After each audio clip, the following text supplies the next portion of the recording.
Hello, I'm Regan, and before this video starts, I'm just letting you know that there may be swearing and that any threats that may occur are in-game threats. All of this was streamed live on my Twitch, so if you enjoyed, please subscribe for more. Anyways, enjoy the video. That's a lie. It's not two different ways, but we are going live.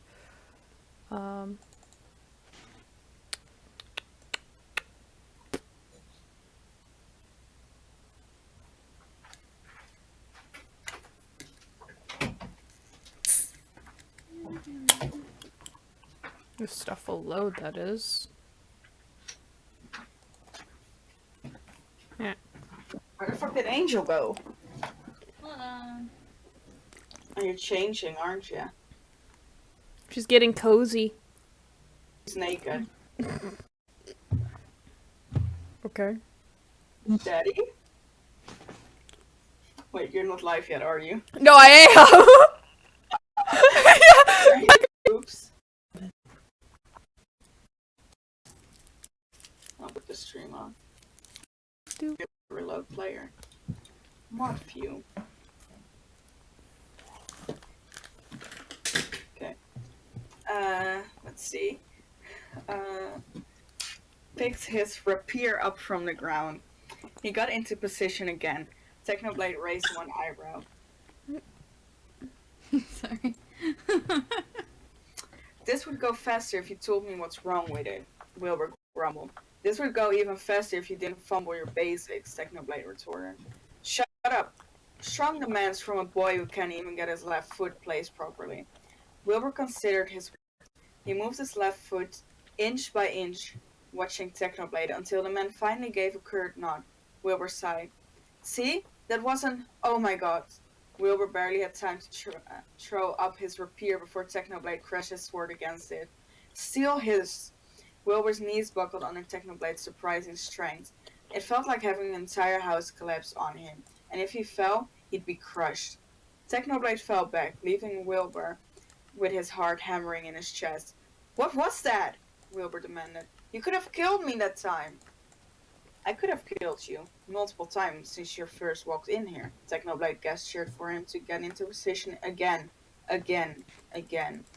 Never let your guard down, your highness. Always assume the enemy is planning to strike.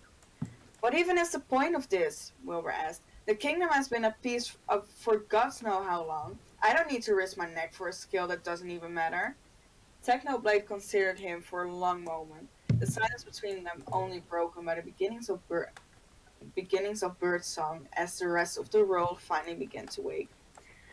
And what will you do when it does matter? Technoblade asked. It never will. But let's say it will, Technoblade interrupted, taking a step towards Wilbur, his red eyes never once leaving the prince's face. Let's say, hypothetically, that a foreign army attacks at this very moment. Your father isn't here to help. Nobody is here to help. It's just you. Do you just stand there and get torn apart by the mob?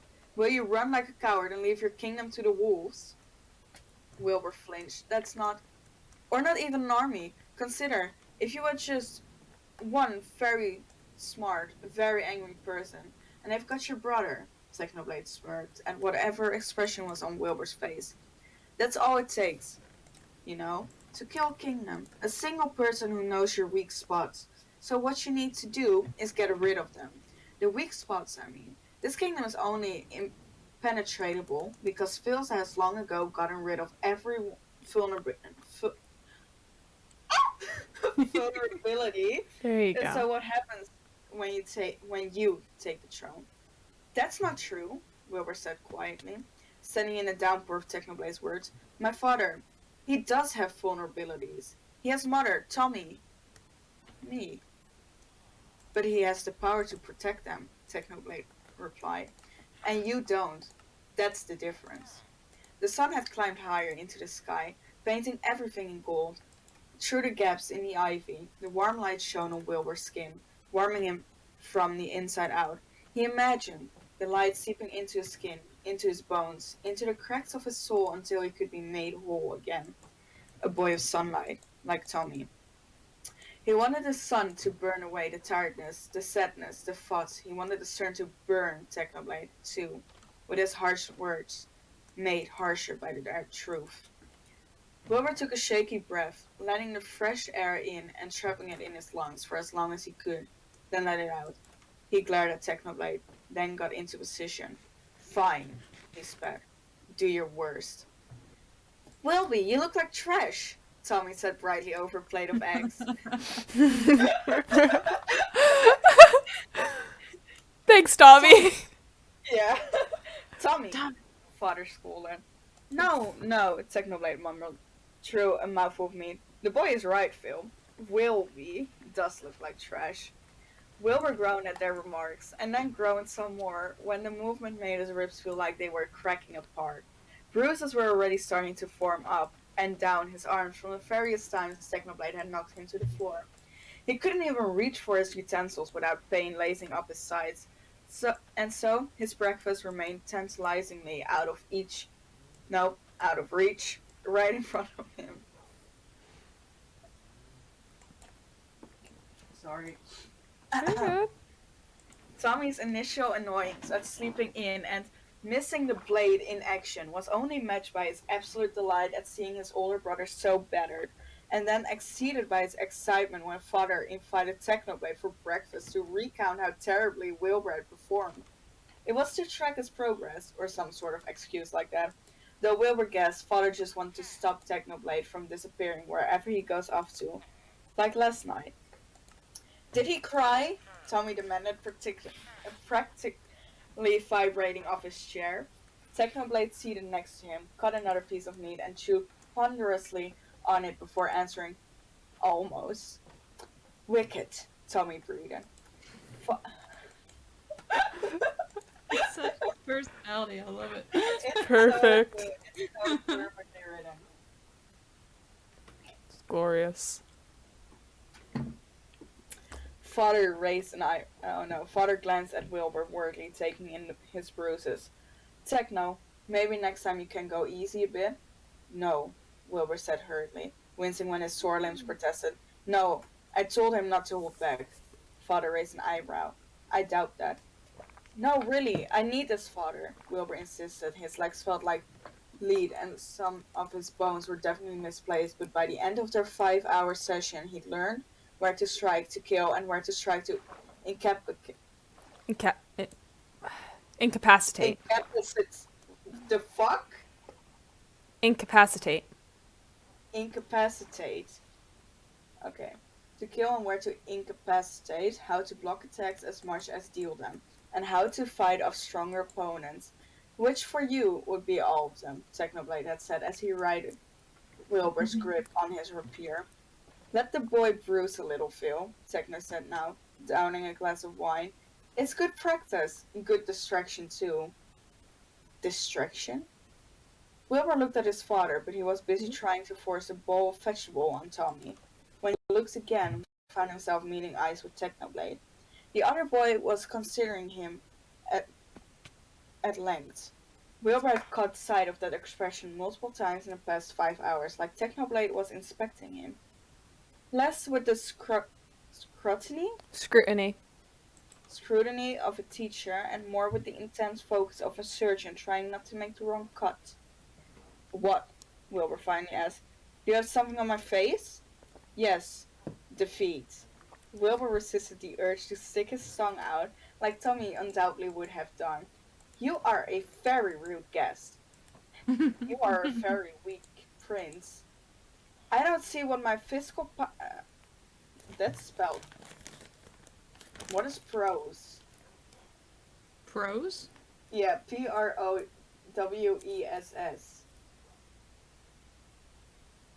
I don't know if this is a misspelled word. Prowess. Prowess. Prowess. Yeah. Prowess. Prowess. It's like proud almost. It's like like proud. It's like proud is a good descriptor. Yeah. Okay. Another word for proud. Okay, so what was it? Prowess? Prowess. Okay. It's okay. You're not a native speaker, so. I know, but still.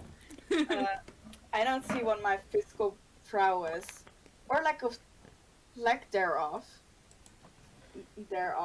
Mhm. Okay. Or lack thereof, Technoblade inserted, has to do with you being such a pissy bastard, Wilbur finished hotly.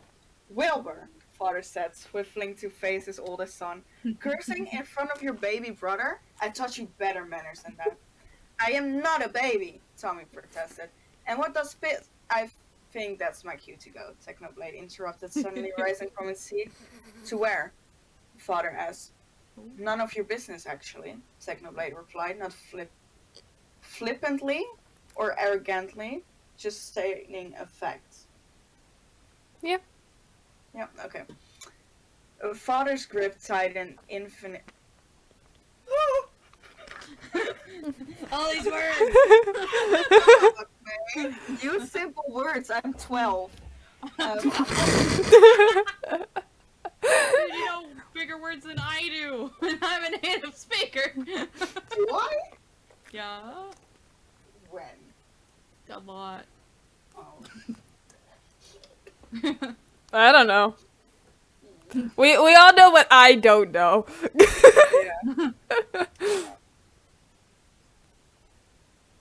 Yeah. Father's grip tightened.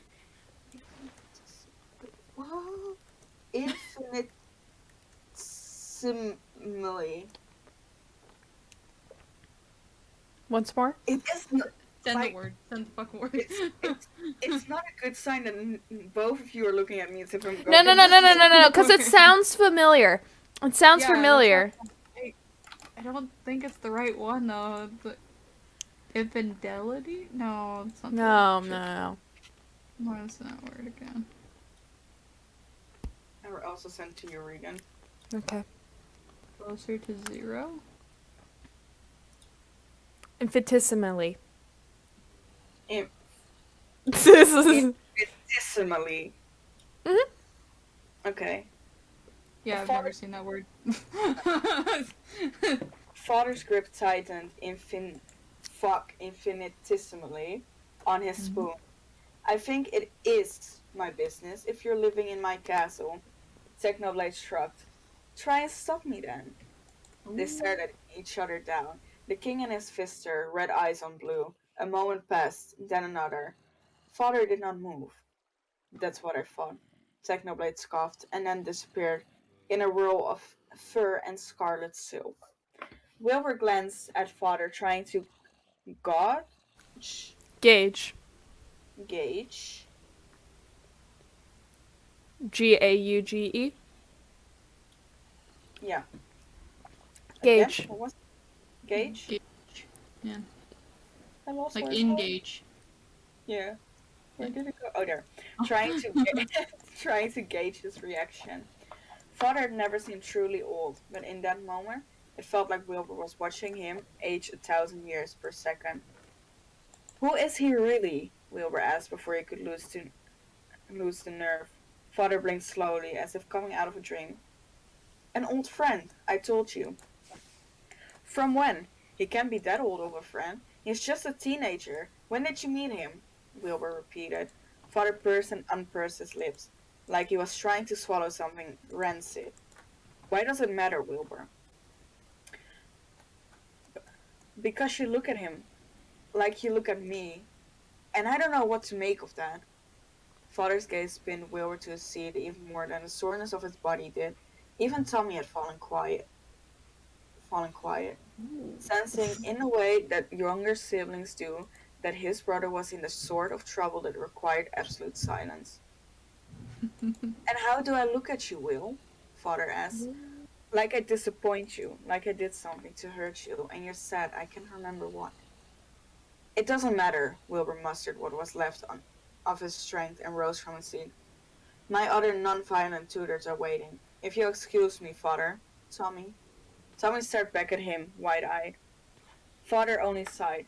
It's a long story, Wilbur, he said, with infinite patience. Wilbur would have preferred, he screamed, and not one you're ready to hear. Either of you, he added, giving Tommy a reassuring smile. But one day I'll... Sure, Wilbur turned from them and began to walk away. One day, whenever that is. He he expected a rebuttal? Yeah. Rebuttal? Sounds right. Refutal? Yeah. Rebuttal, rebuttal. Either way.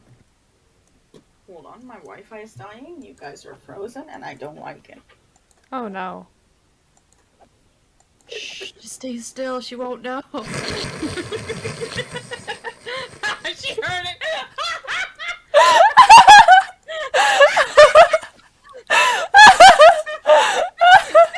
Oh no! Oh no! What have you done to her? What have you done? You good? You goody? You don't know how demonic you two just sounded to me. That scared the shit out of me. Like, actually. Did you hear what I said earlier, though? Oh, she did it! I was like, we should just sit here and just not move, and then you just went. I'm like, you're No, gonna like get, you you're guys gonna were kill actually me. frozen.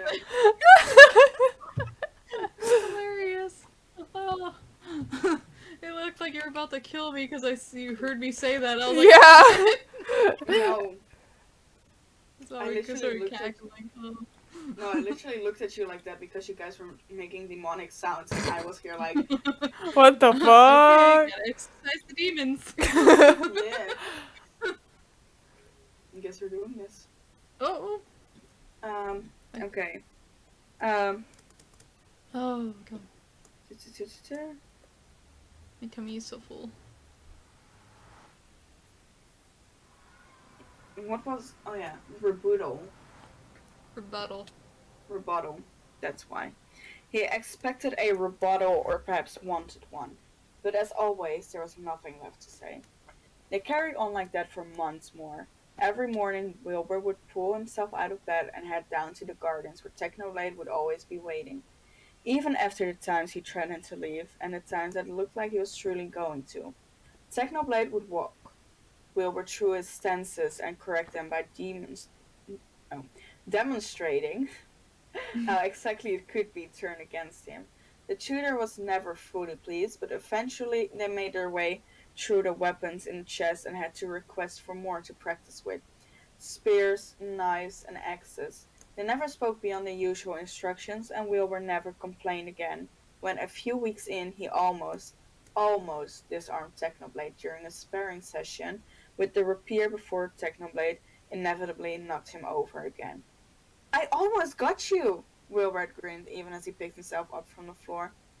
Almost one caught it on the battlefield, Princeling, Technoblade had said with a roll of his eyes, and I was going easy on you. Whatever helps you sleep at night, Technoblade snorted. I don't sleep. Wilbur was still debating whether he'd been joking or not. Eventually, Tommy's jealousy outweighed his drowsiness, and he began to follow Wilbur to the training pavilion, yawning all the way, with his blanket wrapped around his shoulder and trailing in the dewy grass. He'd sit on the floor, shouting unhelpful advice and laughing at his brother's failures. Technoblade, the younger prince had said at one point, will you train me alongside Wilbur? Technoblade had eyed Tommy in his blanket, looking so serious that Wilbur thought he might actually be sizing his little brother up. Well, you do have similar skill levels. Hey! Wilbur straight at what Technoblade's head. Wilbur tossed a stray pebble at Technoblade's head. It bounced harmlessly off his braided hair. I want to be strong like you, Tommy said.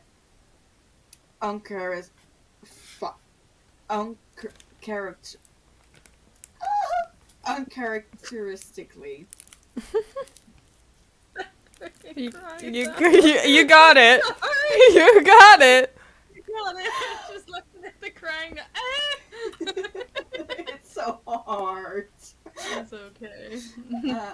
Tommy said uncharacteristically, solemn as he stared up at the older boy. And like that, he raised his gangly arms up to them. Look at these, Technoblade. You're pulsing with potential. Technoblade arched an eyebrow at him, an amused smile tugging at his lips. Little prince, you are years away, yet from needing to learn anything. Your brother's training, so you don't have to. Understood? Tommy pouted, but nodded. Wilbur stared at him, feeling as if he just witnessed the taming of a wild beast. He glanced at Technoblade, who had walked over to one corner of the pavilion to stretch.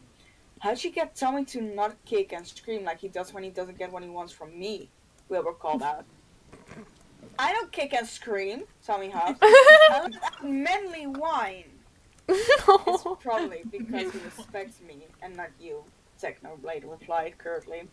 Wilbur whirled on his brother. Is that true? He demanded with fox hurt. Tommy shrugged. I'd respect you more if you weren't reading all the time. I'm not reading now, Wilbur said, at the same time Technoblade called. I know how to read too, just to put it out there.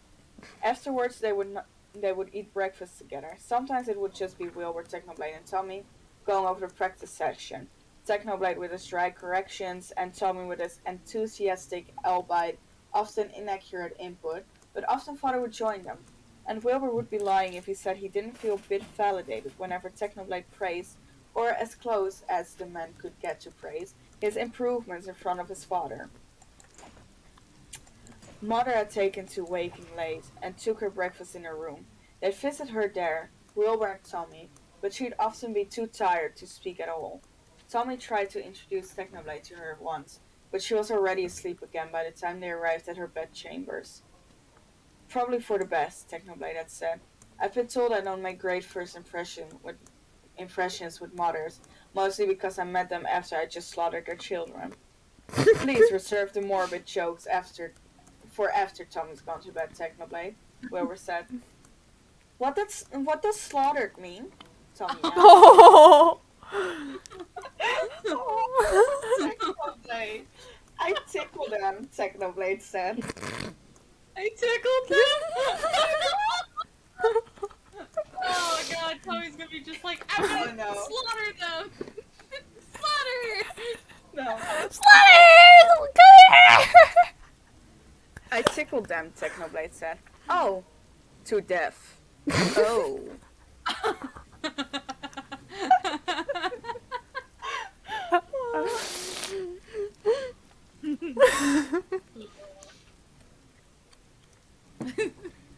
Wilbur had hit Technoblade on the shoulder, but he was laughing too. 3 months in, Technoblade finally relented to letting Wilbur practice long-range weapons, which turned out not to be his forte after all. The session had to stop after Wilbur almost took Tommy's eye out with an arrow. Tommy was inconsolable. Inconsolable. Yeah. Okay. Please don't tell Father, Wilbur begged as he kneeled in front of his wailing brother, wiping Tommy's cheeks as fast as his tears came. It was an accident, Tommy! Technoblade was cackling, leaning against one of the pavilion's sculpted pillars.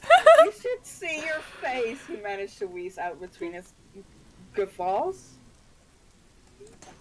It's like Your face is just no, it's like hearty laughter, but I can't pronounce it either. I am Gafuffle? gonna guffaw. I mean, that's a word, but I like. said it right. Oh, okay. I fucking said it right. Guffaws. Oh god, that is too hilarious. Wilbur turned to glare at him. You do know if he tells Father that it means you're in trouble too. Technoblade snorted. I'm not scared of your father. There it was again.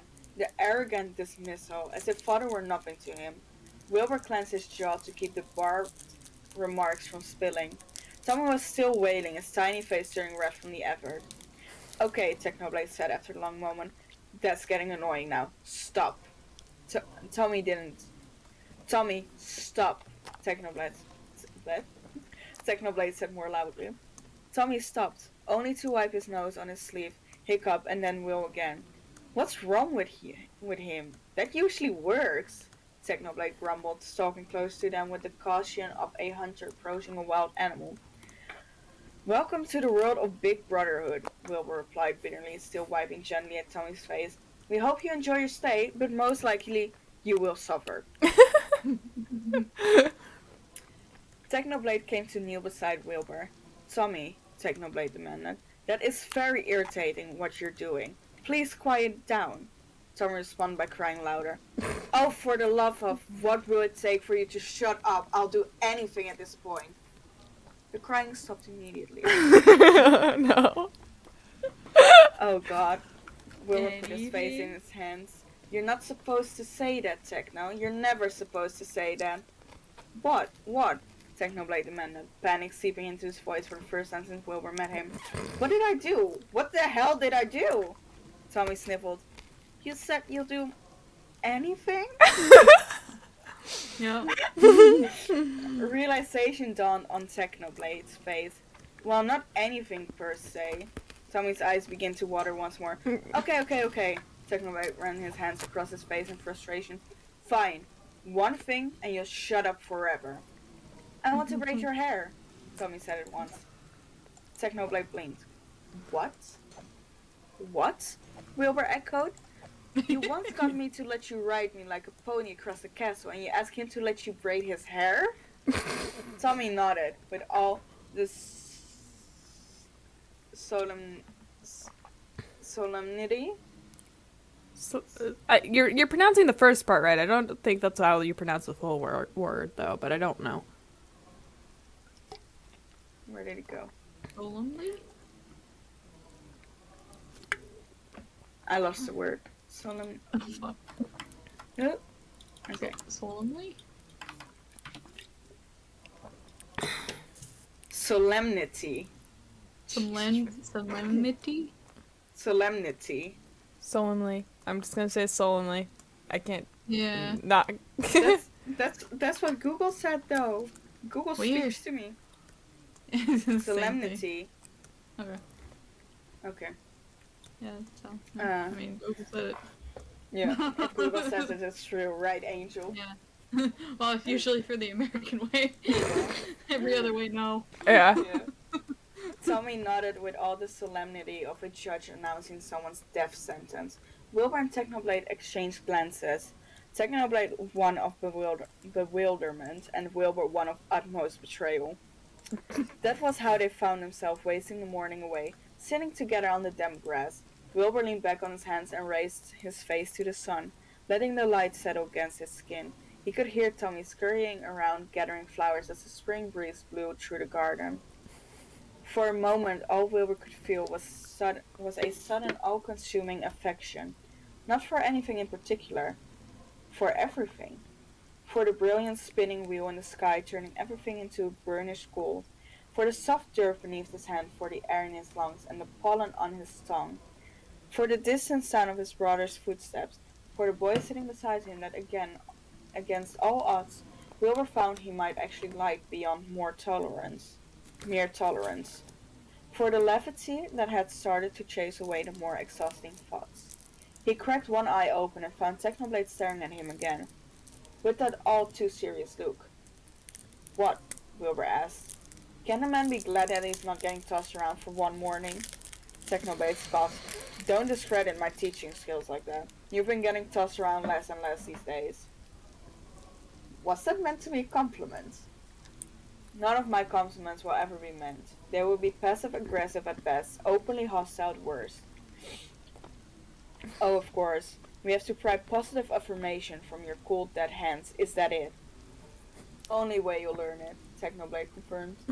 They went silent as another breeze blew past them, blowing Technoblade's unbound hair across his face. Then, before Wilbur could think twice about it, he said, What did you mean before?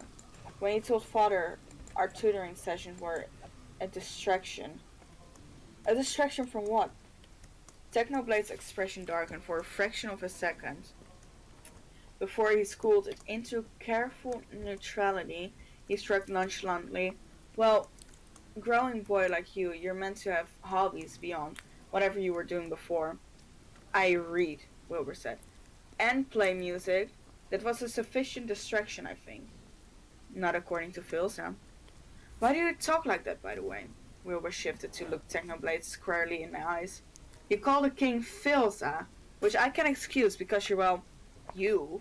But Father also calls you an old friend, and I've asked Mother because Father tells Mother everything, but she never heard of you before. And you, all these things about weapons and warfare far too much. Okay. You're from a kingdom that has enjoyed peace for decades, Princeling, Technoblade said with a with a world's worth of exhaustion in his voice. Beyond those walls, it's different. Knowing we're young is not entirely uncommon. Kids just grow faster out there. They have to. Wilbur took fistfuls of grass and threw it at Technoblade's face. Technoblade, unamused, simply blew the grass from its face. Very mature, your highness, Technoblade said dryly. You're being all sad again, Wilbur muttered. Putting his knees up to his chin, he looked up just as Tommy came toddling towards them. His arms a burst of color. Yellow flowers, white daisies, purple malvas, and freesias, the color of Technoblade's hair. Oh god, Technoblade groaned as Tommy dumped his collection before them proudly. Tommy grinned as he kneeled behind Technoblade. Dad used to braid Mama's hair. All the time, before she got tired. He taught me how. Technoblade turned towards Wilbur. Should I be worried? Very, Wilbur said sagely. At least he doesn't have scissors this time, he added, recalling a particularly incensed butler who had foolishly offered himself to be Tommy's training dummy last year, and ended up with less hair than he bargained for. Tommy turned Technoblade's head away from Wilbur. Hold still, he ordered, beginning to take a handful of Technoblade's hair, tugging them into place. Ow, Technoblade said after a particularly harsh pull. Sorry, Tommy said cheerfully and began to braid in earnest. I need to drink.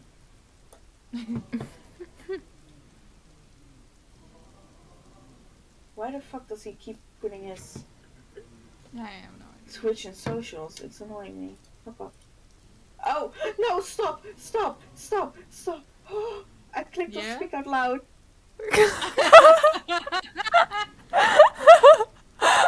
I keep doing that, I don't know why.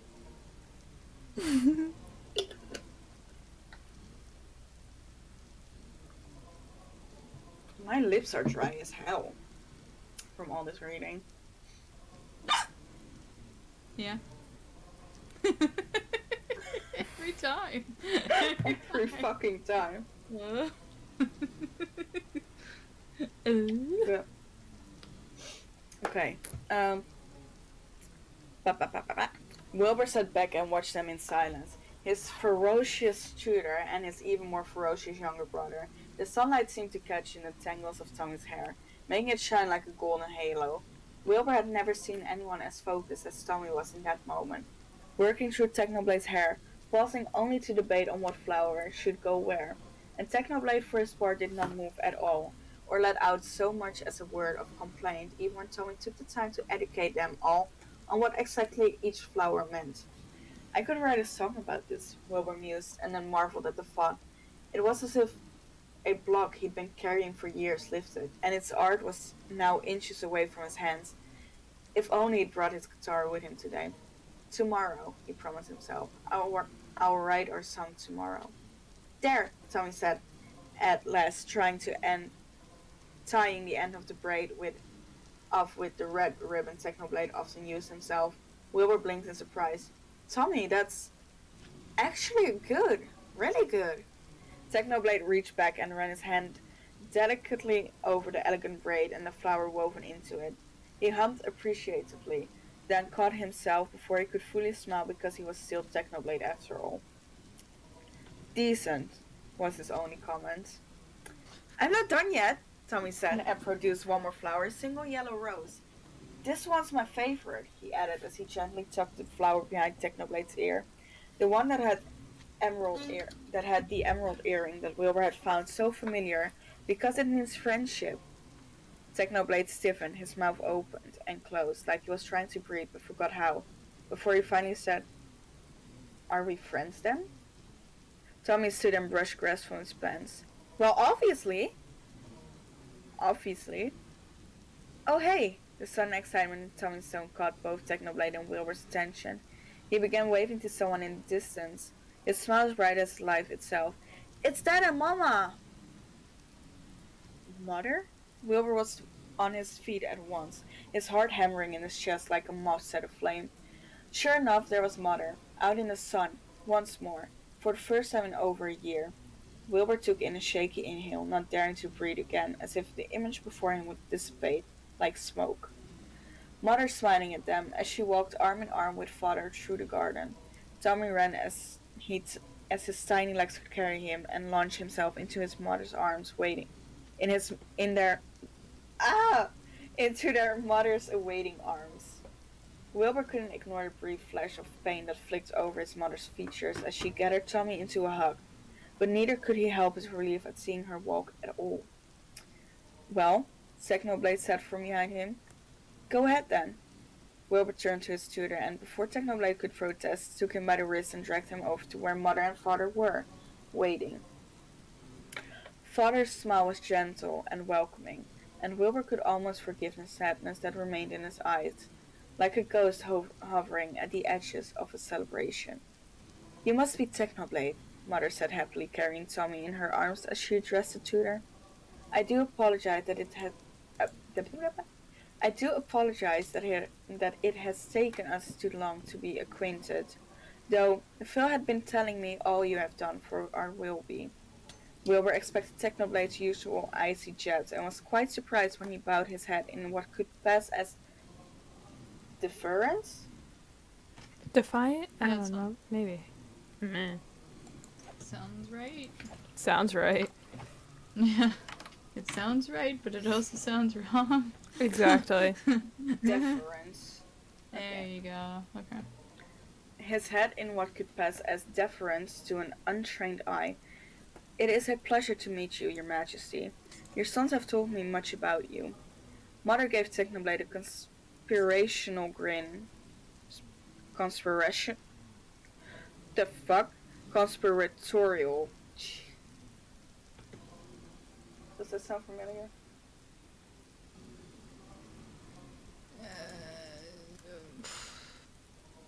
Yes. No. Mother gave Technoblade a conspiratorial grin as she asked, and I trust all they've said is in my favor, yes? Nothing about how sharp my tongue can be when I'm cranky? Oh, I assure you, they've painted you as nothing less than perfect. Technoblade glanced at Father. Although Philza might have said a thing or two about your rigid standards for tea. Father chuckled. He pressed close to Mother and Tommy, keeping an arm around Mother's waist, as if to steady her, as if to hold her together. Just a little bit longer. I told you that in confidence, Technoblade, Mother repeated. That's a rather odd name. I said the same thing, Tommy added brightly, always eager to be part of the adults' conversation. Technoblade only shrugged once again, demonstrating a level of civility that Wilbur would never have expected of the same man that regularly combated the king's orders. I would feel too much like a traitor if I abandoned it now, after all these years with it. It is my one constant companion, more loyal than most. Loyalty is a rather precious gift, Mother sighed softly. She transferred Tommy to one arm and reached out with the other until she was cupping Technoblade's cheek. I do hope, my boy, she continued, her voice as tranquil as a still lake, that you will find the people you can trust more than your own name. You deserve that, and more, for all you have done for my family. Technoblade blinked slowly at her, for once struck speechless. Tommy giggled. Techno is blushing! I am not, Technoblade spat. Yes, you are, Tommy. Fuck, I don't like that word. Could? Yeah. Yeah, cooed. Okay. Leaning back into Mother's arms, safe in the belief that she would never drop him. You so are! Tommy, don't torture the poor child, Mother said, even as she giggled herself. Will? Father reached out and ruffled Wilbur's hair playfully. You look 100 miles away. Wilbur exhaled slowly. I'm just remembering. Remembering what? This. Mother's soft smile, Tommy's cheery laugh, Technoblade's half-hearted protest, Father's hands on his head. Everything. Nothing, Wilbur said. Forget I said anything. He smiled at his father, for once, without reservation. He had never felt so light. He was almost a son again. Would you like to watch Techno and I spar? Father's expression softened. Of course I would be delighted to. It was the last good day. Drink. It sounds like you're like, I need a drink. It's gonna get heavy here in a second. Yeah. Like, from the... Shut up. From Flowers from 1970, I knew what was going to happen. For this, I have no clue. Yeah. That last line did not reassure No. anything good happening. No. That was I like, did yep, not. drink it. This might make me cry. No. This is gonna be teary. Not Momza. Not Momza. Not Mumsa. It was the last good day. The knock came at midnight. It dragged Wilbur from the comfort of dreamless sleep. Wilbur, Technoblade's voice, urgent, almost angry. Wilbur, open the door. Wilbur threw off his covers and bolted for the door. Technoblade stood outside his bedchambers, his red eyes blazing in the dark. He said the 3 words that would come to haunt Wilbur until the day he died. It's your mother. They ran through the castle, Wilbur for the first time outplacing his shooter. They arrived at the long hallway that led to his parents' bedchambers, already choked with servants. Move, Technoblade demanded, his voice booming over the din. Move, or I will make you. The servants rushed to the sides, clearing a path for Wilbur and Technoblade. Wilbur couldn't register any of their faces or their voices. All there was silence, until the worst sound Wilbur had ever heard. An anguished cry that turned Wilbur's blood cold. Tommy. Tommy's here.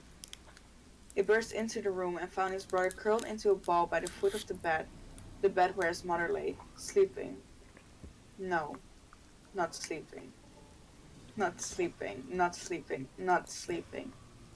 Wilbur could not breathe. Tommy was still crying for their mother, for their father. Father. Wilbur's eyes scanned the room, but there was no trace of the king, no trace of the man who had just lost his wife. Tommy, Technoblade pushed past Wilbur and into the room. Wilbur could see him, could see it all, but it felt like watching someone else's life happen from leagues under the sea. Everything happened too slowly, too distantly. Technoblade kneeling by his brother, prying him off the cold floor. Tommy wrapped his arms around Technoblade's neck, burying his head into his shoulder and screaming. Screaming. So loud. So loud. Too loud. Technoblade turning towards Wilbur, handing him something, pressing it into Wilbur's cold fingers. Wilbur looked down at his hands. It was a letter, crumpled, tear-stained by his own tears. He realized belatedly. Techno, it said. Tell the boys I'm sorry, and tell Wilbur he will be a better king than I ever was. The world fell out from under Wilbur's feet, leaving him suspended in the air, free-falling with no true end. No, he thought, or maybe said, or maybe screamed, No, no, no, this wasn't how it's supposed to go. Oh, said the voices. Did this already happen before? Wilbur blinked and blinked again. Father's gone? He said, not taking his eyes off from the letter. He left? Wilbur.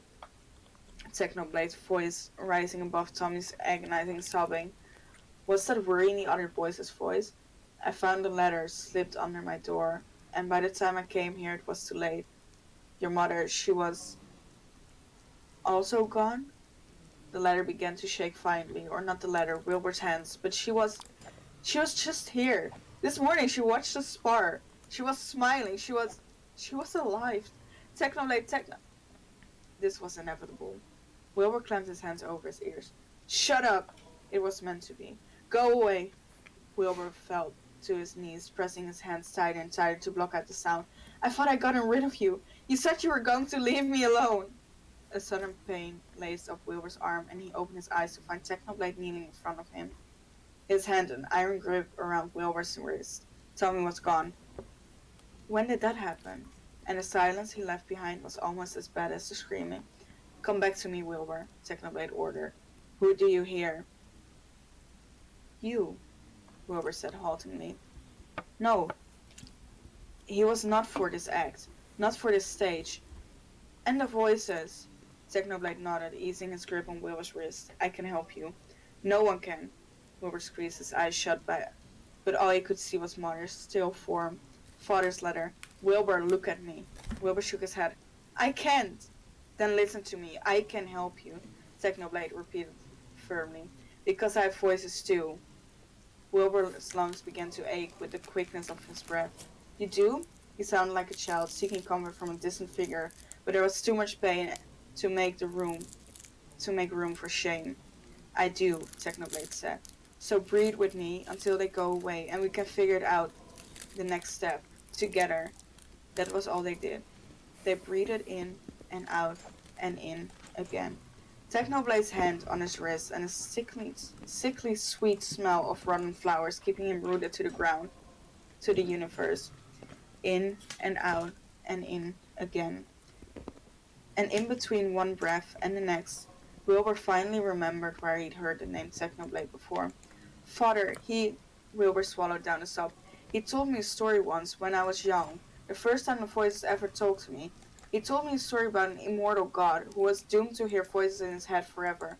A blood god, Technoblade. You're a god? Don't worry about them now. His voice was distant but kind. It doesn't matter. But I don't remember how the story ended. Exhausted was a heavy blanket, weighing him down until he was leaning on Technoblade's shoulder. His throat felt raw, like he had eaten broken glass. This story has no end, the voices said, but they sound distant too. Tell me how the story ends, Wilbur begged, even as he felt the last of his consciousness slowly fracture into nothingness. Tell me you'll still be here when I close the book.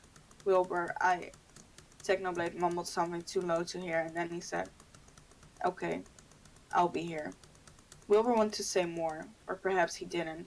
Outside, somewhere far away, bells began to toll, chiming his mother's death ballad, heralding his ascension? Tell the boys I'm sorry. Ascension? Mm-hmm. Tell the boys I'm sorry, his father's voice this time, as quiet as the rest. In between one breath and the next, Wilbur was king. In between one breath and the next, he was asleep. Chapter 2 done. Momsa! Momsa! Nah, Momsa. I hear wheels of displeasure. Thanks, Mason. What? He said, I hear wails of displeasure as he walked into my room. Also, Oh my god. so much candy. Yes, I have a problem. Hi. You have some. She's gonna need And I it. have my own. She's gonna need all the candy. I'm gonna need all the candy, Mason. I got the candy. And also, Let's what see. are those? I saw those. In here. Which one? Yes. They're mini white chocolate macadamia nut cookies. Oh. They are That was a delicious. fucking mouthful. I bet so. Yeah. Oh, Quite literally. I didn't realize how many graham crackers you had. Shh. I have a problem. We don't need to let stream know how much of a problem I have. I know you occasionally keep candy in here. I am in dilemma. I am either gonna start reading chapter 3, but it's 5 a.m. for me, and I don't know when my father is gonna wake up, and I don't want something to happen like 2 days ago. Now I don't have an excuse that I need to make my exam because I'm finished with school. But also, what were the whales of displeasure? Sadness of story. Momsa. Oh, No, is Momsa, Elleen no. finally telling you the fanfic? She did. Yeah, just What? it's a different one than what it's she a was different crying one. about, but it's still a sad I one. haven't cried yet. Yeah, not yet. None of us have cried yet. Yet. I almost cried when I saw that Momsa died though. It's like, no! Okay, the No, other no, no, We're gonna read the other one later. She did not want to read that one. I was, Not no, I yet, was looking at hold on. who else is Calm on your the call tits. with you. I see 3 of you, but I do not recognize Angel. Angel. Yeah. It's Angel. Yeah, no, I looked. I was Yellow. like, okay, that's Angel. Got it. I should Who am I? Yeah, you should have known Angel. because I recognized the background. Angel, stop! You scared me. What? How- I think it was, wait, it was her stream. Angel, I'm when gonna cry. I followed Why? up with you guys, right? Why is that gonna make you Uh-huh. cry? You scare me. Oh, okay. Hold on, let me. Her and someone else. Here's a reason to. There you go. Wait, does Mason know who I A am? lot of laughing. Yes, Mason knows who you are. If Mason didn't know who you were, that would be highly concerning. We've agreed on this. Is that Elleen? Is that Elleen? Of course it's Elleen. I think he was asking, like, who said that. Yeah. Yeah. Oh, Also, okay. Angel, why are you I was putting a like- smiley face paper over your face? She Don't ask what dream. Angel's doing. She dream. I forgot a shovel. Oh yeah, there's also that box of candy down there. I forgot, I saw that earlier.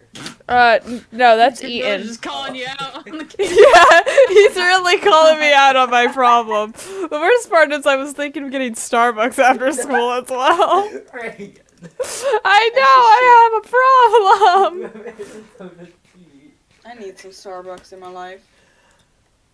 And also those Popeye sodas that you bring home. I mean, I know you have water when you're eating dinner. He's just calling me out here, man. Literally. Angel, stop that. What? Get Well, Dream off your face. goodbye. You're supposed to sit somewhere else. No. Okay, get out of here. You know? He's supposed to sit in 1970. Take care of Oh, the God. flowers. I fucking... My fucking I will god. start crying again. I will start crying. My No. eyes are fucking puffy. You have to That's decide for if sure. you're gonna try and read another chapter that's gonna take like another hour, or if you're going to sleep. Did that take an hour to read? Yeah, No we way. started at 20 minutes before my stream started, and we're at 51 in my stream. Oh, bollocks.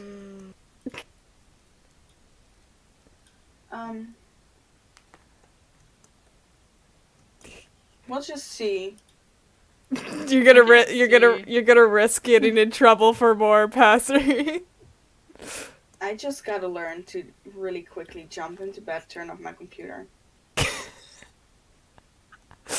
No, I don't think my dad's gonna wake up at 5 a.m. or 6 a.m. He went to sleep at 12. He needs his 8 hours. He's a baby. Okay. Chapter 3. When the cold wind rolls in from the north, what am I to do? Trigger warnings, panic attacks. Oh, fun. Tommy knew a thing or two about secrets. He was 5 years old when he first heard the word whispered from father to son. Let's keep this a secret, alright, Will? Dad had said in gentle hush of midnight, unaware that Tommy was right outside the library door, hanging on the every word even then. Tommy must have known Wilbur was special, if Dad was speaking to him like that. Not like he was an annoying child, but like they were equals, bearing the same burdens and battle scars. What if they never go away? Wilbur whispered back. Tommy had never heard his older brother so frightened. Tommy walked away before he could hear the rest of the conversation. He was obviously not privy? 2.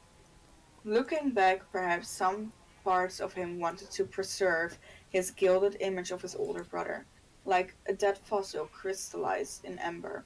Because older brothers were never scared. Older brothers never bled. Older brothers never cowered. Older brothers were immortal. He would hold on to that belief until it was too late. He was 6 years old when he got a secret to keep of his own and truly understood its burden. A year later, and his brother is crowned. Tommy stood proudly in the crowd as Wilbur kneeled before a man in white robes. The sunlight from the window caught in the jewels of the crown held over Wilbur's head. A crown that was once their father's, but no longer. Wilbur recited oaths. Subsided? No. It starts with an R, so I think it's recited. Yeah. Okay. I don't know. It's hard to. I don't know. I think you had it right. Wilbur recited oaths of protection and generosity, goodness and fairness, righteous, Righteousness or righteous, yeah. righteous justice, and unwavering fealty to the kingdom. And he robbed. Oh no! And the ropesman. And the ropeman proclaimed him King Wilbur, protector of the realm, ruler of the kingdom. Long may he reign.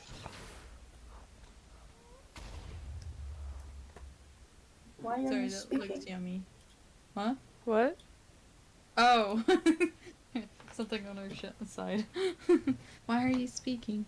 Oh, that looks yummy. Okay. Um. Men proclaimed him King Wilbur, protector of the realm, ruler of the kingdom. Long may he reign.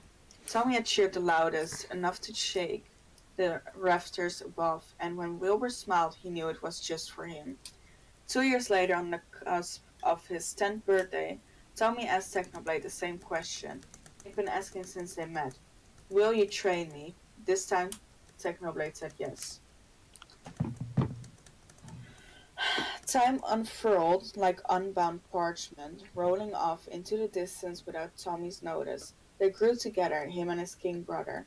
Taller and broader, stronger and smarter, more Wilbur for the latter. If Tommy were to be honest, Wilbur's duty took him from Tommy more often than not, but that was alright too, because Tommy had Techno. They would spar and talk until Techno was inevitably called back to the king's side, but by then Tommy was appeased the days he was alone were the worst, but most It's lava. It's Oh, lava. I'll be Sorry. right back. I need to go to the bathroom, so sorry. okay. We'll wait. Yeah. My throat hurts. I'm not surprised. Oh, more lava. How much lava can I get from harvesting gravel? A lot. Yeah. Really, I'm harvesting flint, but yeah. It's like 10.8k words per chapter. Oof. Honestly, that doesn't feel like a lot, though. Mm-hmm. Like, it feels like I should feel like that's a lot, but it doesn't feel like that is a lot. It's not a lot until you read it out loud. Yeah. It's That's a the reading thing. out loud that fucks that up. Mm-hmm. Oh my god.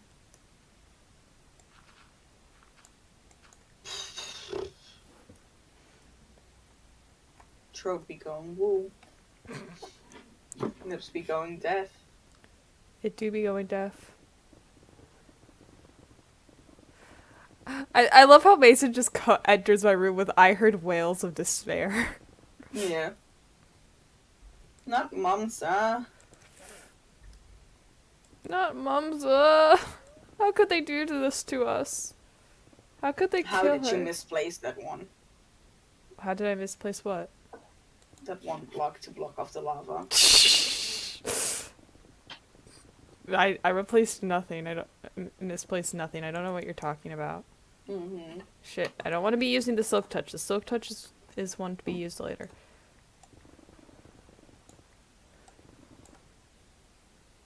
You know, we're just gonna move.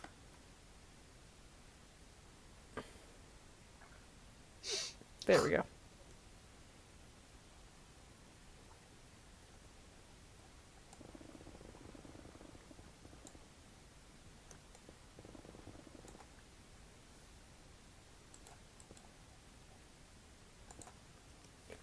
That's a pool. Look at it. Yep. It's a pool. You're really bad at blocking things out. Shut the hell up. That's why I was saying it was a pool. Because there was no wall for me to block it off. Mm-hmm. Sure.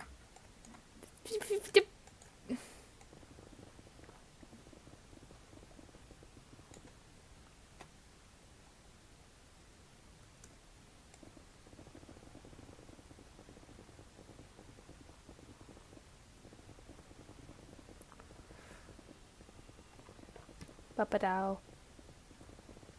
Satisfying. It goes. But Blackstone is forever my pain, and so I'm going to ignore it.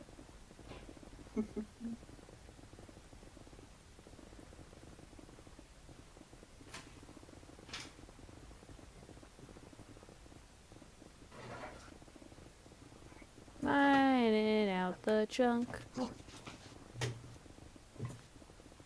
Thank you, sorry. You're Yeah. good. How dare you? Um, Techno was inevitably called back to the king's side, but by then Tommy was appeased. The day he was alone were the worst, but mostly indistinguishable in their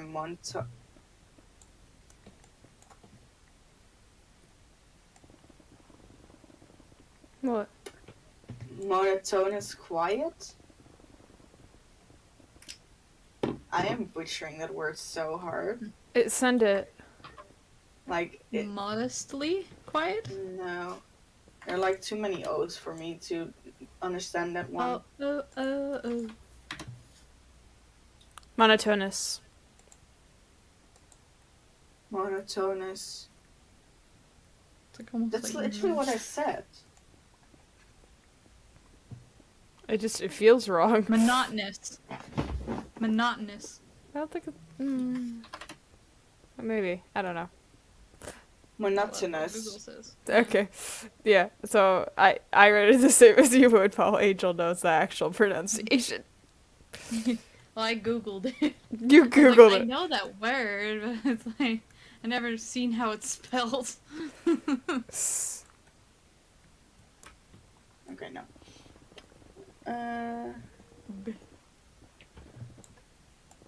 Fuck, now I forgot. Monotonous. Okay. Why are you laughing? You're good. Yep. I don't know. I said over there. I thought I was gonna get banished for a minute there. Neither of us heard you. You were too quiet. Oh, but Damn she has that look though. She has the look. The look of what the Oh, fuck. she's sneezing. Okay. Sorry. So cute. Why can't I have those sneezes? No. Shut up. Mm. Fuck's sake. Monotonous. Okay. But mostly indistinguishable in their monotonous quiet. On one of those days, he found himself drifting aimlessly through the castle. Halfway down a vaguely familiar hallway, he heard something that had been sorely missed since his mother's death. Music. He followed the sound to a door that was slightly ajar. Tommy held his breath as he looked through the crack and then lost his breath altogether when he found the source of the mournful melody. Wilbur. Tiredness etched into the slope of his shoulder and the skin under his eyes, strumming his guitar, cursing as he missed a note or two, but still continuing, still playing, still soldiering.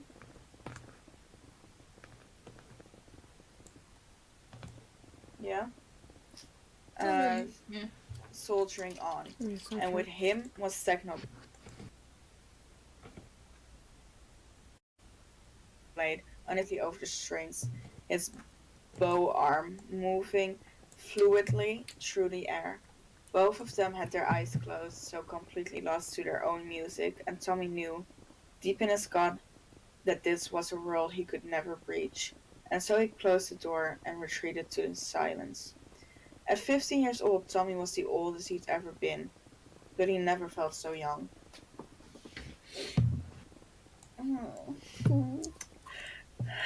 Wilbur's official chambers were not meant for those outside of his council, but Tommy had never been one for rules. The guard outside the carved double doors, truly pretentious in Tommy's correct opinion, merely sighed at the sight of Tommy coming down the hallway and shuffled to the side to let him pass. His Majesty has a lot of paperwork to do, the guard said, trying and failing to be stern. If so, then His Majesty would certainly welcome my esteemed company, Tommy replied, giving the guard a grin and a salute as he pushed his way into the king's offices. Beyond the door was a large, sparsely decorated room. There used to be paintings on the walls of past kings, their forefathers, with gold hair and brilliant blue eyes. But the first thing Wilbur had done as king was take them all down. Tommy remembered sitting on the floor of the office, Staring up as Wilbur climbed a ladder, rolled his sleeves up to his elbow, and began ripping the paintings from their hooks. There had been such violence in his movements, as if his task was the very bane of his existence. Once it was done, Wilbur stood at the center of his devastation, taking in the bare walls, and nodded once to himself, pleased. Tommy still didn't know if Wilbur even noticed he was there, too. The only painting on the wall now were the landscape Mama used to make. Tommy's favorite was the one of the mountain range shrouded? Shrouded. Shrouded in blue mist, because he could see in the corner where Mama had given him the brush for a few seconds. 3 errant brush strokes in an otherwise perfect painting that stood as a reminder that once upon a time Tommy existed in the same universe as his mother. Angel. Do you remember that line? Like a similar line. Oh my god, no.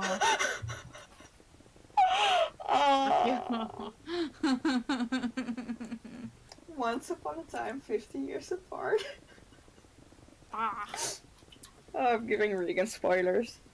You're giving me slight spoilers, but I was already tearing up at the fact that at just like the thought of that, of like the brushstroke Yeah, the thing. kids.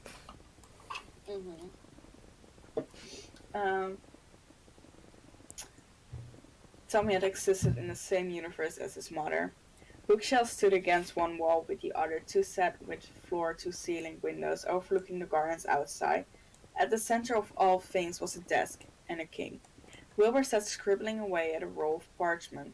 His crown lay discarded beside his inkpot and a cup of cold tea. "What are you doing?" Tommy asked, closing the door behind him. Wilbur didn't reply.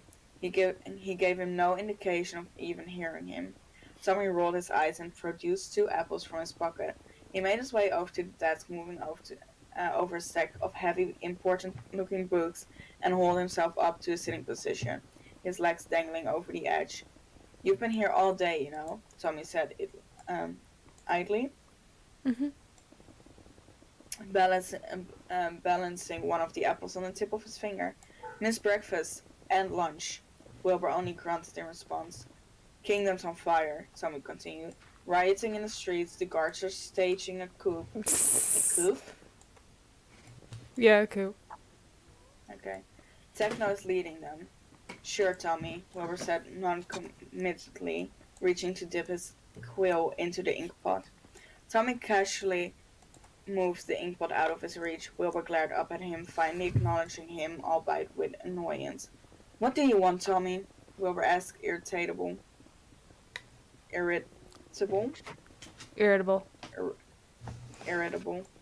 Tommy took one of the apples and planted it squarely in front of his brother.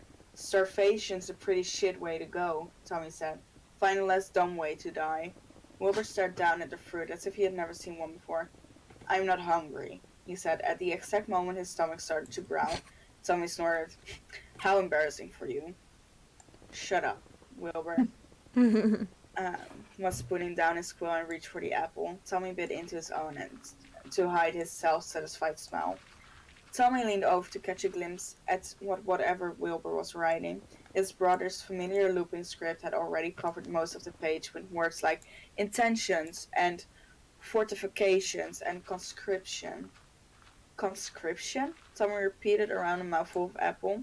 "What does that mean?" "Swallow before speaking," Wilbur said mildly. "Swallow before speaking," Tommy. "You sound like our old governor. So grouchy. Ugh."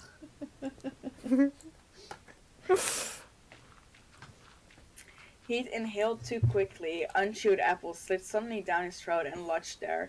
Tommy gasped for air, reaching blindly for something to drink. Wilbur hastily placed his teacup into Tommy's hand and he drank it down with gusto until his airways were clear once more. When he looked at his brother through a blur of tears, Wilbur was desperately pursing his lips in a valiant fight to keep his laughter down. "You're an ass," Tommy wheezed, "and your tea is garbage." Wilbur swiped a thumb across his own mouth to wipe his smell away. "Techno made that tea." "Oh." Tommy looked down at the tiny teacup with curiosity. He could not imagine his hardened tutor patiently brewing tea for anyone, even Wilbur. It's alright then. God, Tommy. Wilbur placed his elbow on his desk and rested his cheek against the heel of his hand. The look he gave Tommy was one of utmost affection, despite the obvious exhaustion etched into every inch of his face. Will you ever grow out of your hero worship for Finn? Tommy took another considerably smaller bite of his apple. He chewed on the sweet pulp, thinking all the while of the pink-haired tutor that had taught him and Wilbur all they knew of survive when not just through fighting. Techno could have left. He should have left. After those long nights of Tommy waking up crying, Wilbur's dark moods, days where both of them felt so afraid that unraveling each other, it felt like the only way to fix it, of frustration and anger with no other way out than screaming. But he stayed. He stayed to watch Wilbur be crowned, stayed to be his most trusted advisor, stayed and kept him together when everyone else expected the boy king to fall apart under the pressure. He stayed and marked Tommy's height on one of the statues in the training pavilion, despite his instance about Tommy had not grown an inch. He stayed even after Wilbur forced him to attend balls and galas, and endured each of Tommy's jibes about the the the pampas Pompous. Yeah. suits he was made to wear. How on earth could Tommy grow out of worshipping someone like that? Tommy swallowed, shrugged. Maybe if you were awesome, I'd hero worship you too. Wilbur scoffed. I'm awesome. Wilbur, if you have to say I'm awesome to prove you're awesome, you're not awesome. Do you remember? Wilbur said suddenly, straightening in his seat and staring at the blood-red fruit in his hand. Hmm. When we used to pick these with Mother and Dad, Tommy almost added before catching himself, we'd go down to the orchard with big wicker baskets. Baskets. Yeah. I don't know why I said biscuits. Tommy remembered you used to lift me up on your shoulder. Tommy remembered. You used to lift me up on your shoulder so I could get the ones on the highest branches. A wistful smile tugged on Wilbur's lips. I probably can't lift you now. I'm not that heavy. Wilbur shook his head. It's not a matter of whether I could, it's a matter of whether you'd let me. Tommy opened his mouth to retort and quickly shut it when he realized it was true. He probably wouldn't appreciate being on Wilbur's shoulders, nor would he even need to.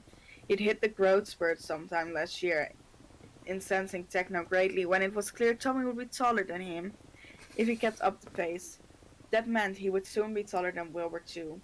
We could just try shooting apples down with arrows, Tommy offered gently. I'll try not to shoot for your eye this time, Wilbur replied with a laugh. I don't remember much about her, Tommy admitted as he rolled his apple between his palms as if that could somehow make her distant laughter clear in his head. But I remember how much she loved those apple-picking days. We would be here until midnight, if she got her way. She used to gather the apple blossom and toss them at us just to make us laugh whenever we complained we were getting bored. No, Wilbur said quietly. That was Father.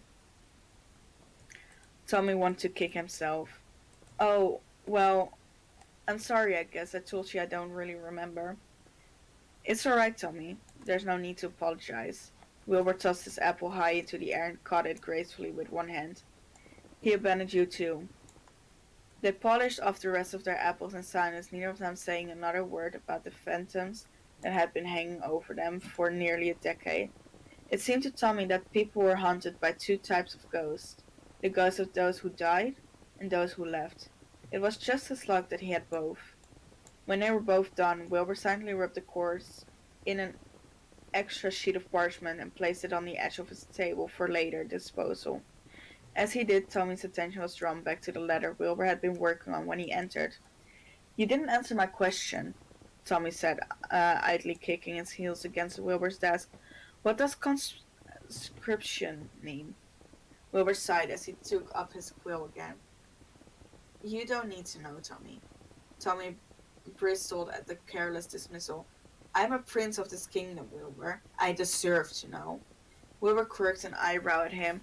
Oh, suddenly you're interested in the affairs of the realm? I've always been interested. What's our highest earning export product then? Um, Tommy scanned the table. Apples? Tea? Parchment? Wilbur rolled his eyes. You are a ridiculous child. He began scribbling away at the letter once more. I'm not a child, Tommy murmured. You are. Look at yourself. You're supposed to be a prince, and yet you spend your days play fighting with Techno or annoying the guards or annoying me. What part of your behavior isn't childlike? Wilbur's quill stopped in the middle of a sentence as his words settled over them. Tommy felt heat rise to his cheeks and hurriedly got to his feet before Wilbur could see. His gut churned at the insult at the lingering taste of apples on his tongue turned rancid and bitter. Tommy, Wilbur called, but Tommy was already making his way towards the door. Tommy, wait. You're not the fucking boss of me, Tommy spat without turning, lacing his words with venomous anger. I am, actually, but that's besides the point. Tommy heard Wilbur's seat scrape against the floor, but not a footsteps running after him. Tommy, God, you're proving my point if you walk out that door. I don't care. Screw you, Wilbur. Screw you. Tommy threw the doors open, staring at the guard outside. He marched past the threshold, slapping at his cheeks as if he might somehow dissipate the shame gathering there. He shouldn't be this angry. All three of them, Techno, Wilbur, and Tommy himself, have said worse things in the past, to and about each other, but seldom did it ever sting like this. Perhaps it's because it came in the wake of their father's memory being conjured up between them. Perhaps because it had been their first proper conversation in a week. Perhaps because Wilbur was right. Wilbur was always right. The door slammed shut behind him, echoing through the empty hallway. Come on, Tommy prayed. Run after me. But the door stayed closed. And that was answer enough. Ugh. Tommy found Techno in the training pavilion, practicing his lunch. Sorry. I may have just covered in ancient debris and lava.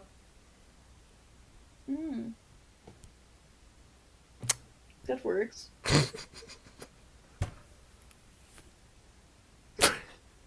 Fuck me, man.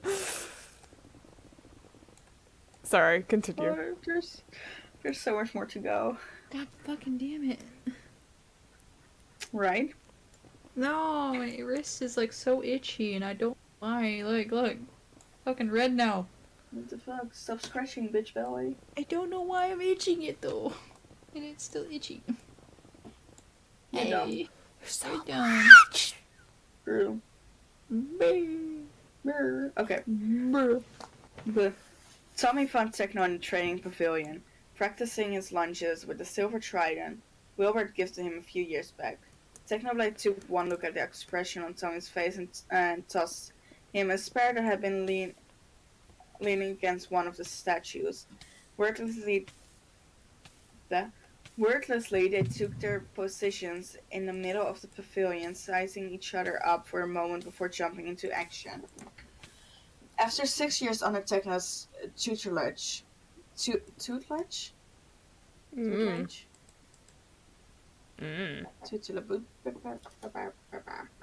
What the fuck are you? No, no, no, no, no! Tutelage. No, no, no! Oh, fuck. Eat.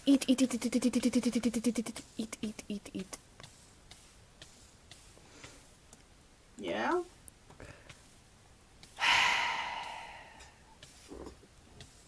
After 6 years under Techno's tutelage, Tommy could hold his own against knights twice his age and size. He'd even beaten Wilbur in once, though the older sibling profusely maintained that he went easy on Tommy, but he had never beaten Techno. Tommy was sure even Wilbur, who had been training with Techno for longer, had never won against their tutor. In a truly bleak moment, when he was 13, Tommy eventually realized that the man they were fighting against might not even be using his full strength. But that didn't matter right now. It wasn't about winning this time. Tommy rushed Techno with a visceral scream. Visceral, yeah. Visceral scream. A sound that came from deep within his chest. Techno deflected him easily enough, but Tommy continued to onslaught, dealing blow after teeth-shattering blow. He kept screaming through it all, screaming nonsensically, screaming at his brother, at his dad, at his kingdom, at the gods themselves. He felt as if his throat might tear itself apart. Tommy managed to push Techno backwards, towards one of the statues, the one that bore marks of Tommy's hide over the years. Techno grunted as Tommy shoved the butt of his spear against Techno's chest, and then retaliated by catching its shaft in the prongs of his trident with a single jerk of his arm. Techno ripped the spear out of Tommy's hands. It clattered to the floor somewhere behind Tommy, but that didn't stop him. He balled up his fist and hit indiscriminately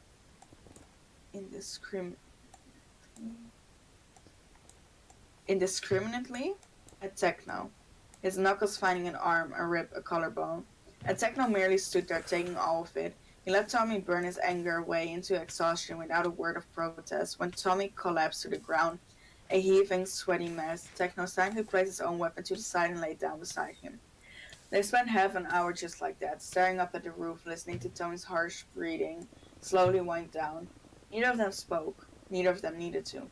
Silence was a language in and on itself, and Techno was the most fluent in it, and so he was the one who knew just how to break it.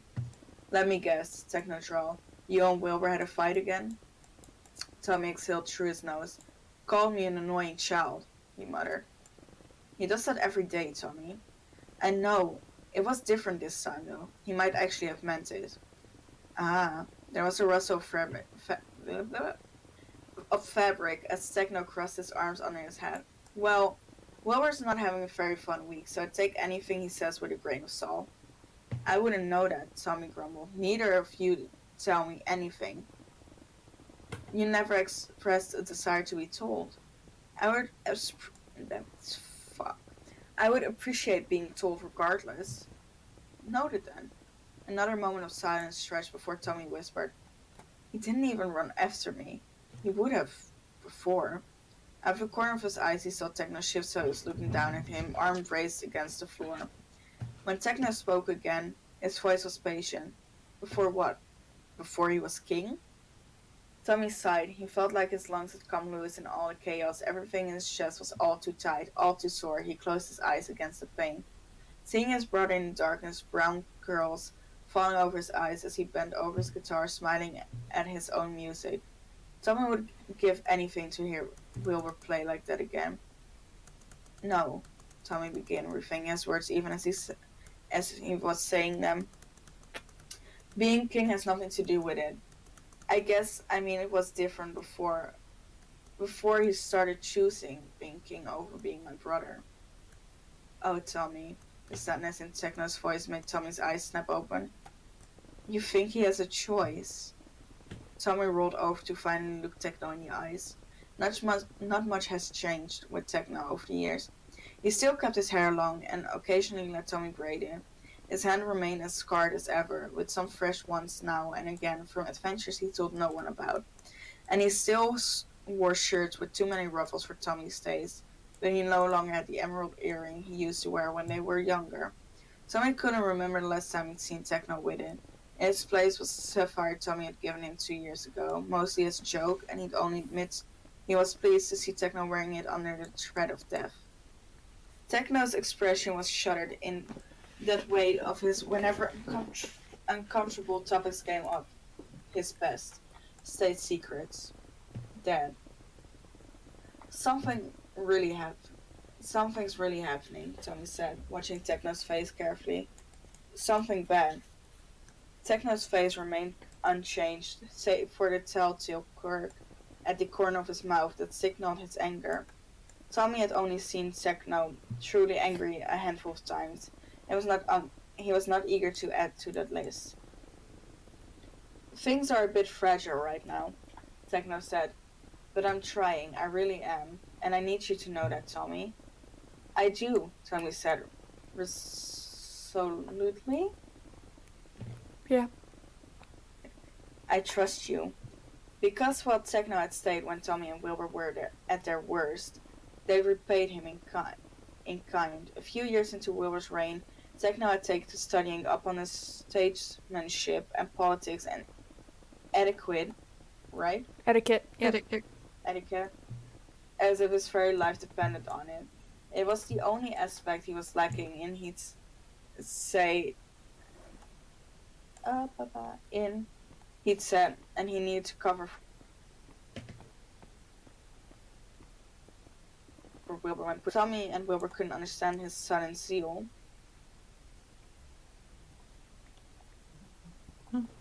Yeah.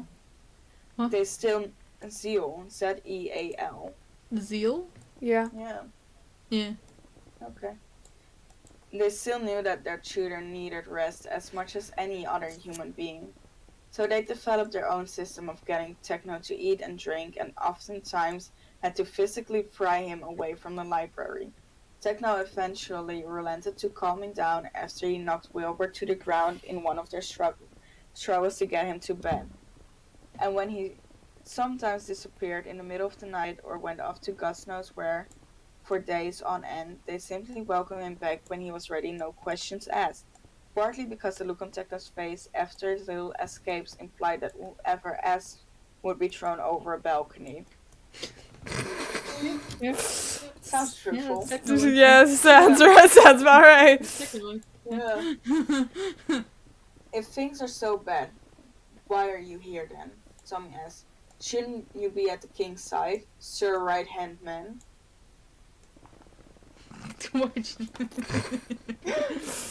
Techno wrinkled his nose in response. Oh, laughter bubbled out of Tommy, unbidden but welcome. I see. He kicked you out too, didn't he? I suggested a solution that would end all of our problems very easily. Wilbur told it adamantly.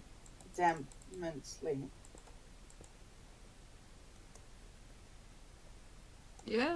Okay. Yeah. Tommy grinned. So you're throwing a tantrum? Techno scoffed. I am not you, Tommy. He paused. But I suppose under the dictionary definition of a tantrum, I am currently in the middle of one. Tommy began to laugh. That sort of laugh that ended in wheezing and hiccups. Techno watched him with a faint smile, and the two of them basked in the simplicity of it. Just two boys on the floor of a hot summer day. Laughter bouncing off their skins like sunlight. We'll be okay, Techno, Tommy assured him once he settled down. I mean, it's you and Wilbur. You figure it out like you always do. Techno stared at Tommy for a moment before quickly looking away. That's enough, said Shireen? That's Why are they using difficult words when they're just a fucking dumb bitch? Saccharine. It sounds like Saccharine, yeah. Excessively sweet or sentimental. That's enough saccharine garbage for one day, I think. Get up so I can beat you to the ground again. Oh. What does saccharine mean?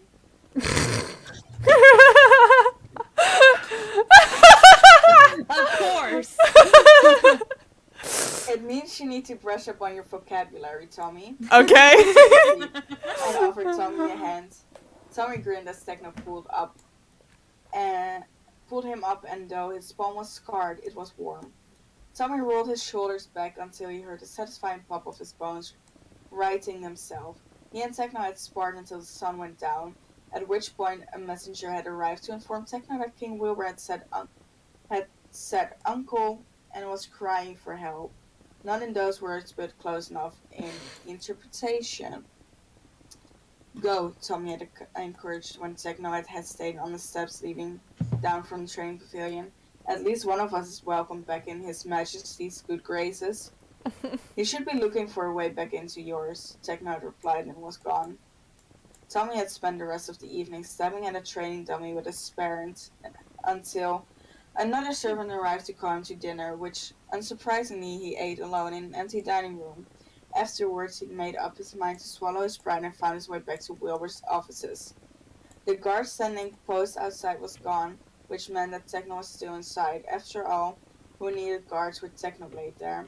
As Tommy drew nearer, voices had begun to filter in through the door, muffled but getting clearer as he approached. Quiet today, someone's saying, but it hardly means anything. I think they know something I don't, Techno. So, Tommy held his breath as he pressed his ear against the door. Did you do the breathing exercise I taught you? Techno soft troll. Did I? Of course I did. I did everything he said. I always do. Wilbur's frog murmur.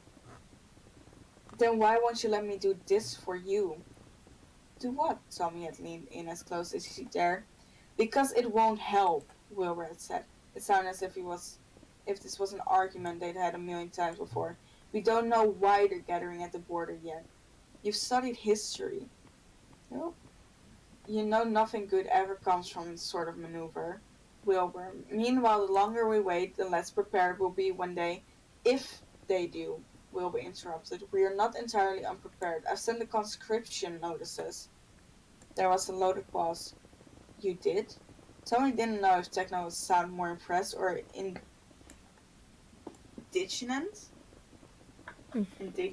Indignant? Those are two different words, but they're both words. Thank you, Regan.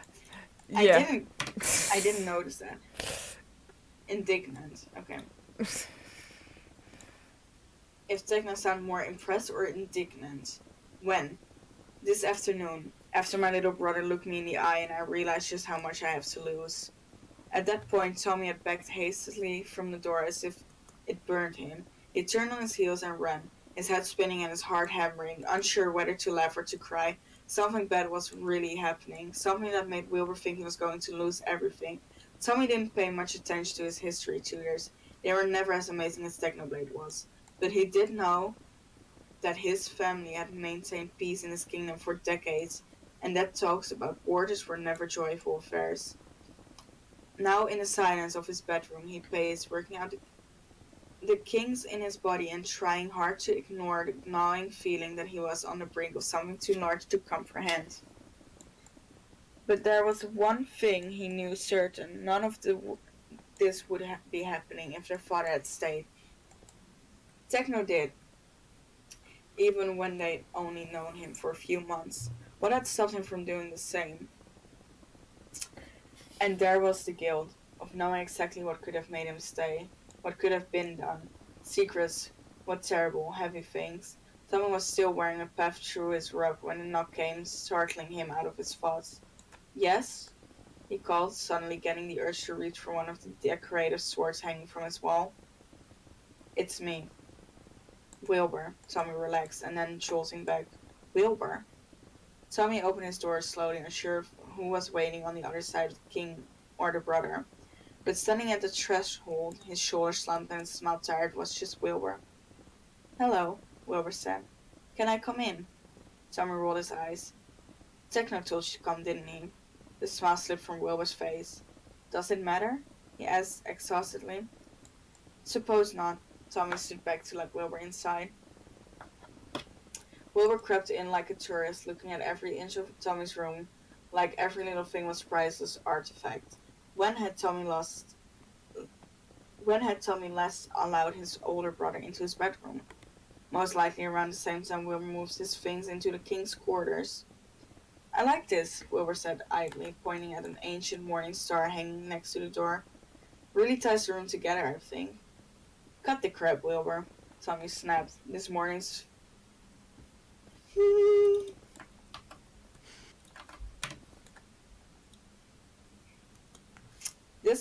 vehemence returning like bitter waves to the shore. Just tell me why you're here, Wilbur sighed as he threw himself down on one of the spare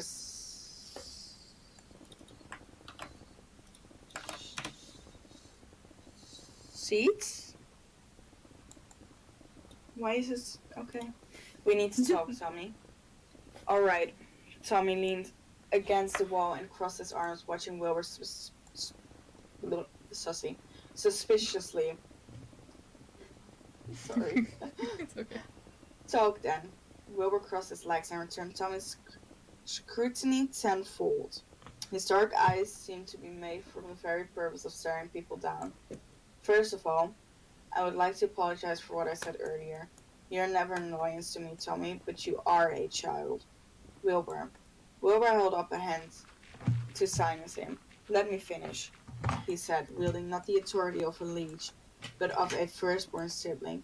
You are a child. That isn't a bad thing. You're allowed to be what you are, and you're young. But it's also the reason why I thought it was the best to keep things from you. In my efforts to protect you, I drove you away. And that's the last thing I want. And you're right. Speaking with Techno did help me come to that conclusion. But we all need Techno's help now and again, don't we? Tommy scoffed but knew he couldn't disagree. Wilbur knew it too. I don't need to be protected, Wilbur, Tommy said weakly. Then why do you always look so sad? Tommy's eyes locked on Wilbur's. What? There was a world's worth of pain in Wilbur's expression.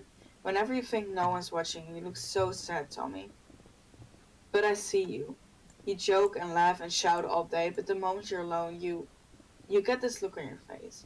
Like you're carrying some heavy weight and you're trying to find somewhere to set it down, but there's nowhere. I've seen that look before, Tommy, and that's why I'm scared for you. Because, Father, don't. Tommy croaked. Don't compare me to him, Wilbur. I am nothing like him. Prove it then. Wilbur suddenly stood, making Tommy jerk back against the wall. Do what he never had the guts to do and tell me. Tell me what's wrong, Tommy. Tell me what you're carrying and I'll help you. Chummy? Tommy's chest felt tight with the pressure of the decade-old secret. His eyes instinctively scanned the room for an exit, some way out, some way to never speak of this again. He wanted nothing more than to melt into the wallpaper behind him and never see the light of day again. Wilbur's expression softened at Tommy's panic, and he slowly sat back down on the seat. I'm sorry, he said gently. I didn't mean to. He pinched the bridge of his nose and let out a long sigh. I'm so shit at this. Okay. Here to prove that you can handle your secret, I'll tell you mine. Tommy's brows furrowed. You have 1,000,000 secrets, Wilbur. Maybe even more than that. I know, but this is the secret, Tommy. There it was again, the feeling that he was standing on the...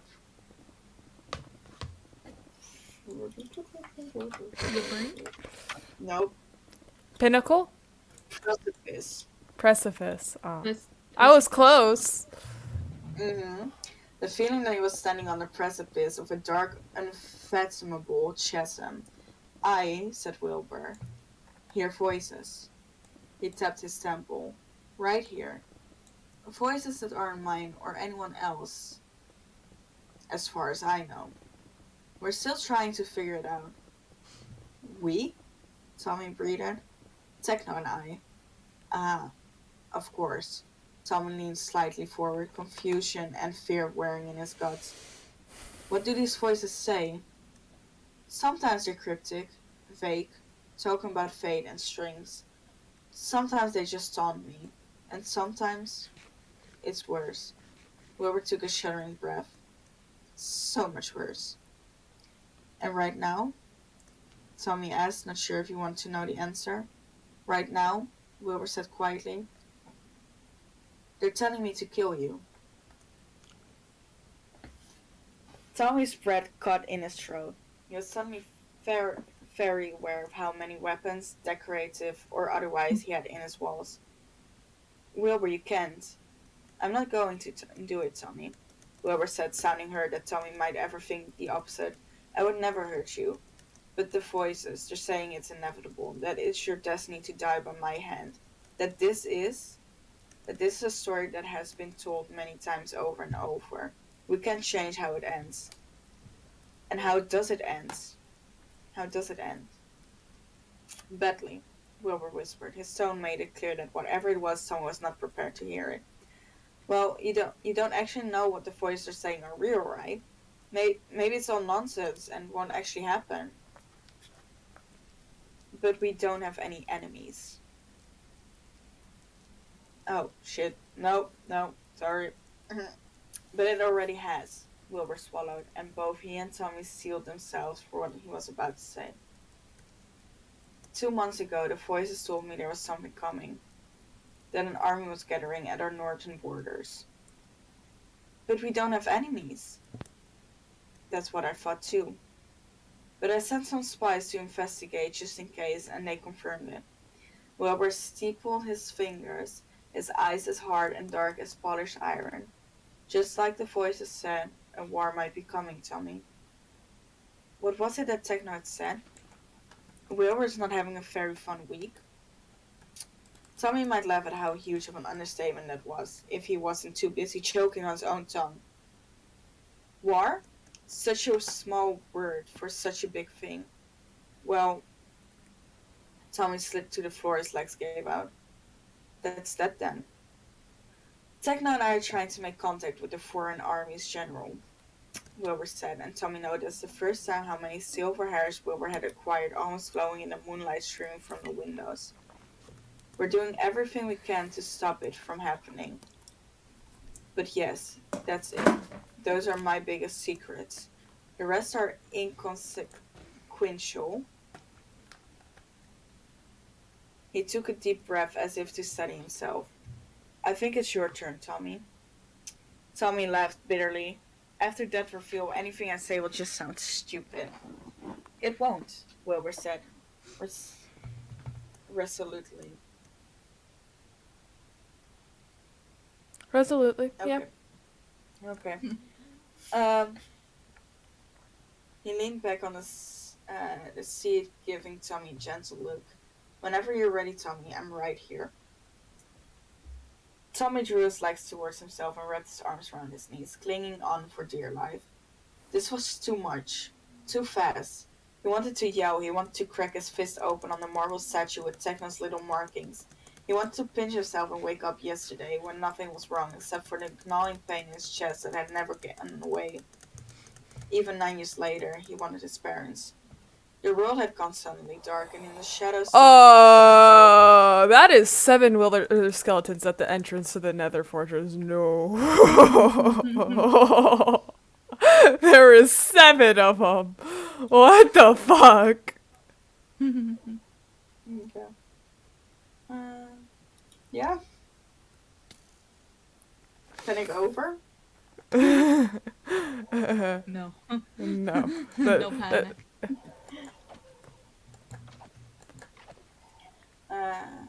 Come The here. world had gone suddenly dark, and in the shadows Tommy finally let go.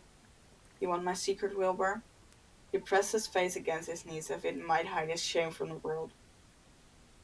I saw him. There it was. The truth. Or a confession. Or both.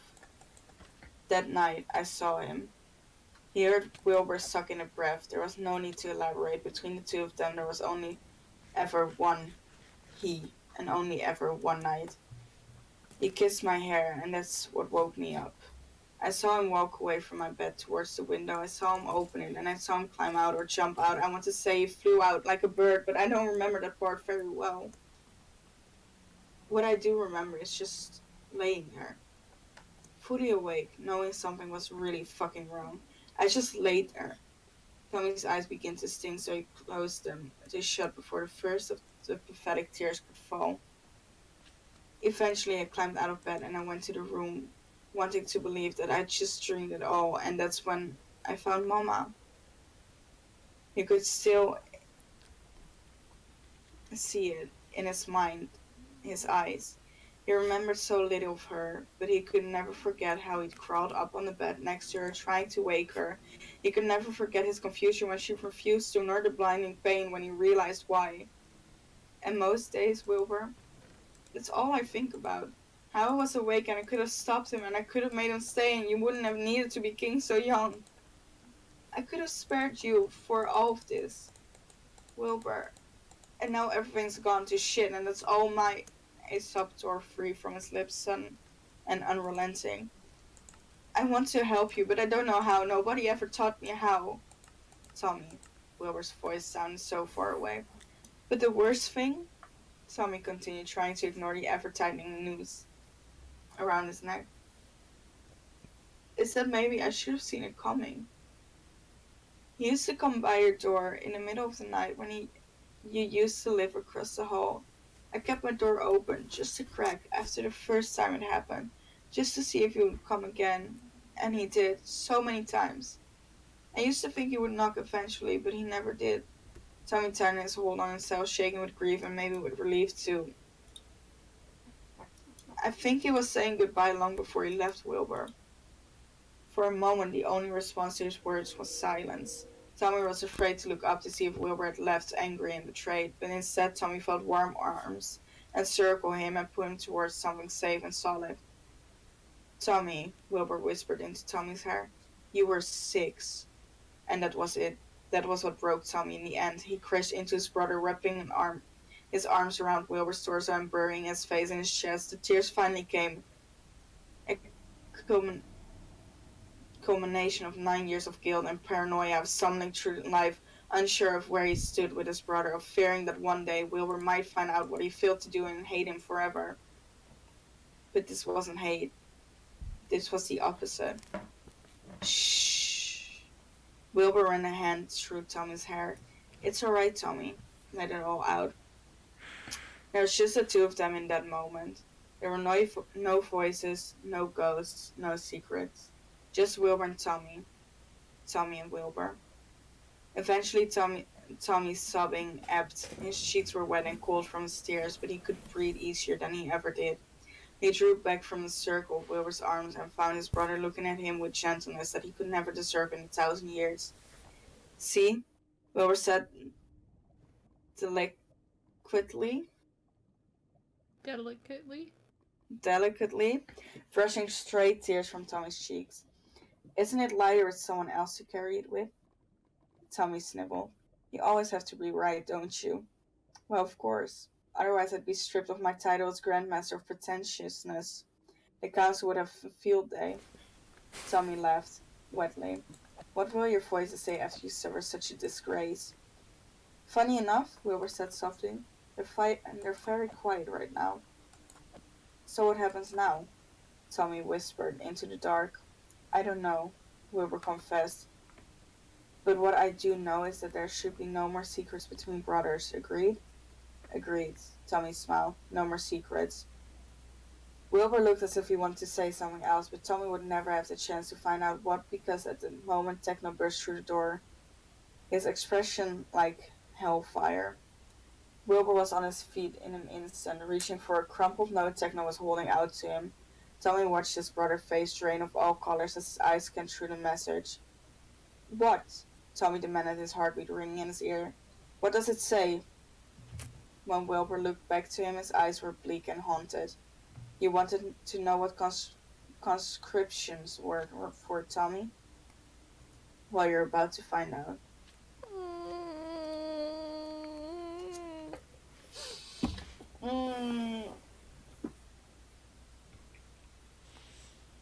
That was chapter 3.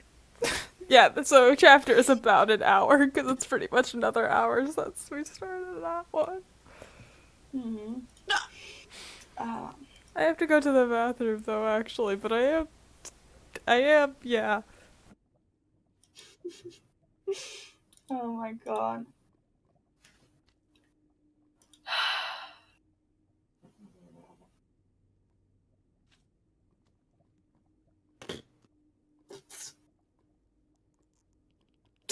I don't know what that was a year, okay? Leave me be. No. Okay. Sound like a sneeze. Almost. Don't look at me like that. You deserve to be looked at like that. Oh yeah, okay, hold on. Let me bring out No, a face. keep the smiley away, please. I prefer to die. Angel, I will move you to a different VC. I will. No. Go. Is that a Pokeball? Yeah, I made it. Stop putting balls in your hair. I don't know if Regan's chat can still hear us, by the way. I hope so. It's a good book. It's a good, like... Yeah. I don't like that fucking Mamsa died, but hey. Momza, and then Philza left. Daddy issues. Daddy and mommy. Yeah, true. Parental issues. Alright. God. Was it Momza or was it the smart fridge? It was Mamsa. What? What? Not the smart fridge. Right? Wait, let me just Smart look in the fridge. text. Well, I Over mean, seven like, Momza's a technoblades. god. Yeah. I don't think it was the Samsung Smart Fridge. No. Well, neither of them Oh are wait, in the you said text, delicate so black hair, didn't they? Something about black hair. probably. And it was Momza. Yeah. Or dark hair. Yeah. Well, apparently Captain Puffy is gonna come in here, Nikki, Sabo, and Sapnap. Mm. Mm. So we are in for 4 more chapters. Oh boy. But 4 more chapters is not gonna happen tonight. Nope. I 6 do a.m. I for me. do. Yeah. I am off from work tomorrow. Okay, continue tomorrow. Yeah. I do have to Maybe do it's some early. shopping before I come home, but totally. Nice. I'm gonna keep it open. And then later we can kill me again. I think even Regan will cry. Mm-hmm. I'm already tearing up, man. I'm already tearing up. I'm Oh. talking about Flowers from 1970. Oh yeah. Probably. Yeah. If this is already making you cry, you're gonna die on Flowers. I from know. 1970. I'm already Even tearing up. Angel was bawling her eyes out. It was just the end though. Like, I told my mom today at McDonald's. I was sitting there crying because I was telling my mom the storyline about Flowers from 1970. I was crying in the middle of a McDonald's. I was like, what the fuck is wrong with me? And my mom was like, haha, you dumbass. She looked at me, okay? God. Why are you crying? At a McDonald's. Yeah. I thought it was a good idea to tell her there about fucking Flowers from 1970. Yeah. What was wrong Wait. with you? Wait, Yeah, why is too he much. playing that? What? Topo's playing Grand Theft Auto. Of course he is. What's Evan So doing? weird. I think. Nothing anymore, Nothing. He ended his stream. Oh yeah. of course. He was doing like a stranded YouTube island. Yeah.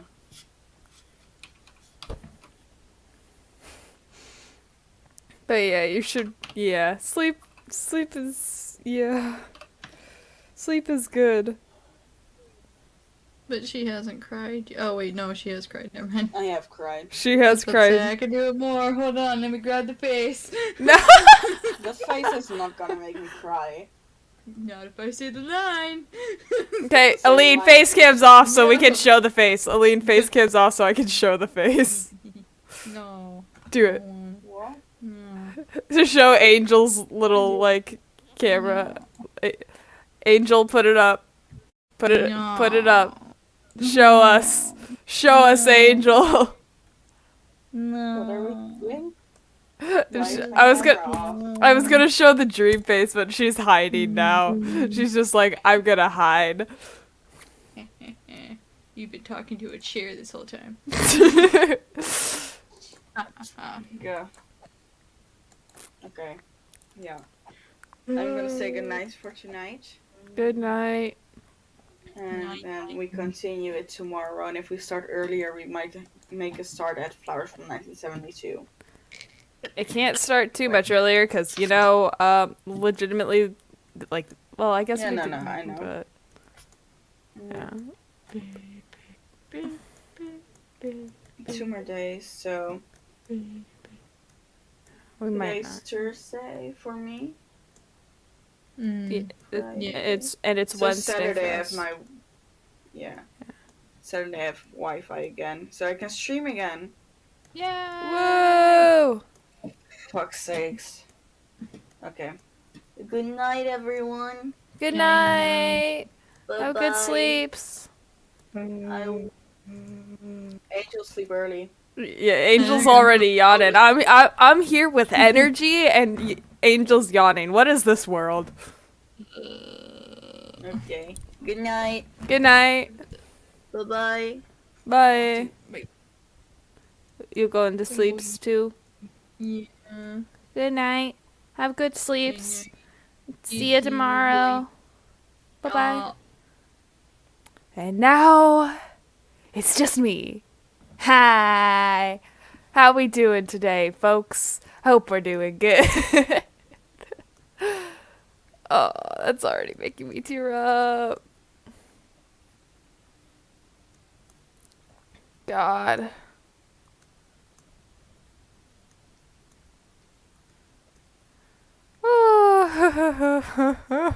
I'm so dead. I am so dead with emotions. We've barely gotten into that story, and I'm tearing up. It's because I tear up with connections that I can make in stories to my real life. Honestly, a little bit more. That's also why I couldn't watch, like... I remember I went to go and see The Fifth Wave for a birthday party. And they were like, hey, you might not like be able to do this because of the scary factor or whatever. I didn't even get to the scary factor. I got emotional over the sister being separated from the brother. Because I could relate that to me and my brother. And that's what made me have to leave the theater. It's like... I haven't even gotten to any of the bad stuff yet. The stuff that would normally kick people out. But you know, that's just it's just what happens. I don't know.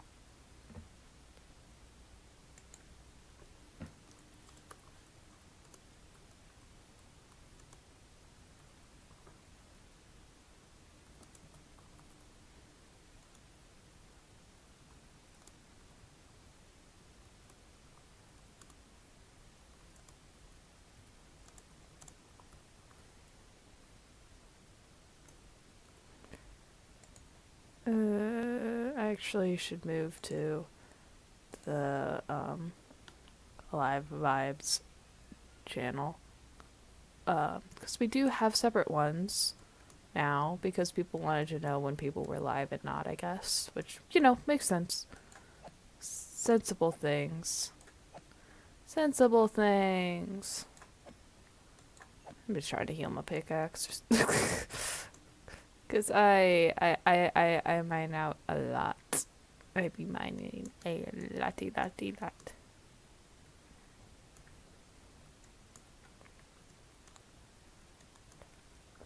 Lotty lot. Bow. Bow. This is really boring. I'm so sorry.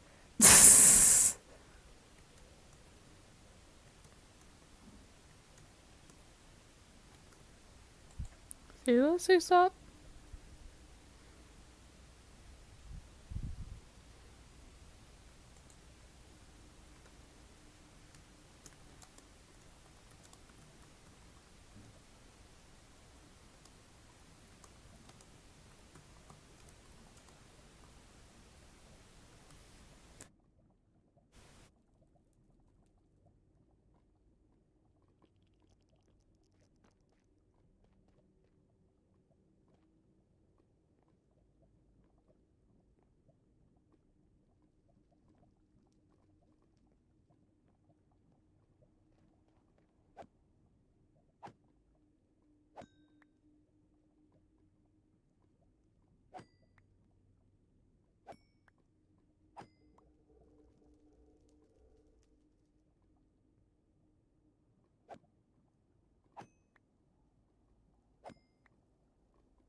How long have I been muted? Who knows? Huh? Just discovered I was muted.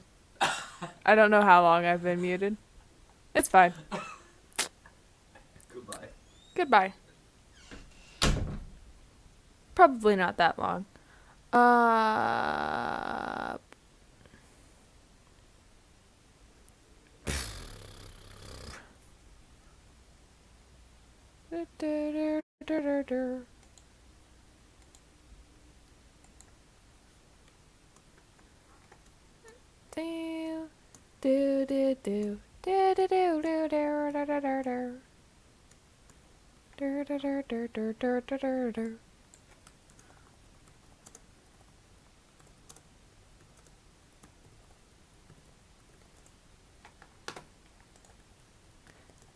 Bow, bow, bow.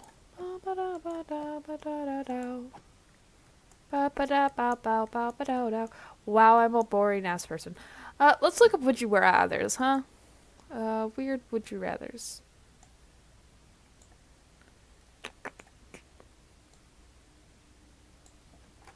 Would you rather? Would you rather?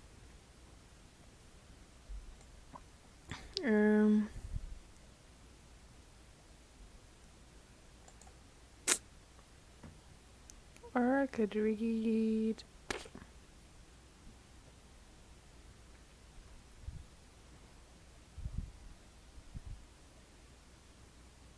Would you rather lottery next year?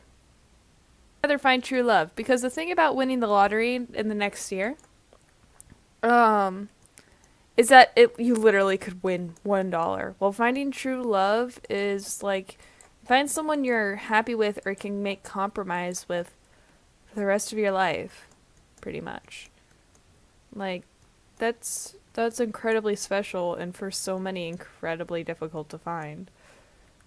It's like winning the lottery, you could just win $1. Like normally we think of those $1 million jackpots, but you could win a penny even. I think you can win cents. Would you rather be in jail for 5 years or be in a coma for a decade? See, the thing about being in a coma is you just miss shit. The thing about being in jail is it affects future shit. Because, like, if you're in jail, employers are gonna want to know, like, why did you go to jail? What did you do? And that can severely impact job opportunity stuff. And I personally would like to be able to keep a job more than, but a coma can affect brain stuff. I don't know. I think coma. Would you rather be chronically underdressed or overdressed? Underdressed 'cause comfy.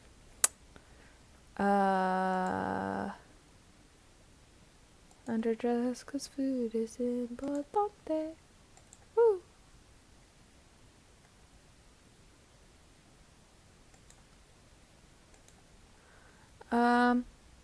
Would you rather have everyone you know be able to read your thoughts, or for everyone you know to have access to your internet history?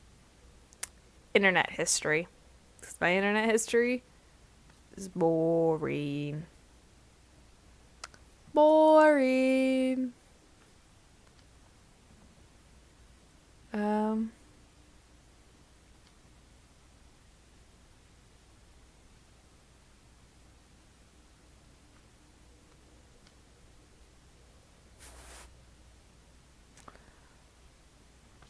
Would you rather have universal respect or unlimited power? Respect. Because respect can get you far, while power, you can have a very quick downfall. Would you rather give up air conditioning and heating for the rest of your life, or give up the internet for the rest of your life? Air conditioning and heating. Here's why. Because then I'd lose all of you guys. I'd lose all of these friends I've made. Like, seriously. I couldn't... Like, if I lost everyone that I'm friends with now, that I've met online, if I lost all of you, I lost any one of you. Worst fucking day of my life, man. It's the worst fucking day of my life. Would you rather swim in a pool full of Nutella or a pool full of maple syrup? Nutella or maple syrup? Nutella or maple syrup? You're basically drowning either way, just because of density. So die in chocolate or die... I want to die in syrup because I want to see if it would preserve my body.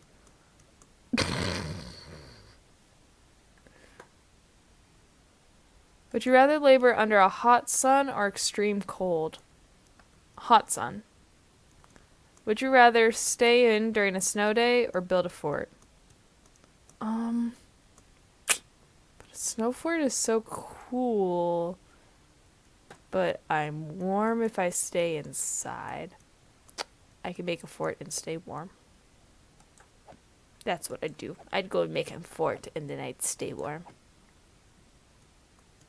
The fort is my warmth.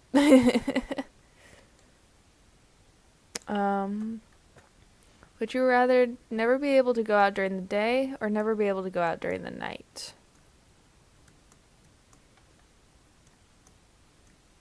During the night. Because during the day I can work, and like my profession would probably, or in the profession I want to be in, would probably be better for during the day. And then at night I can just play with my friends. Perfect. Perfect. That is how one plans things.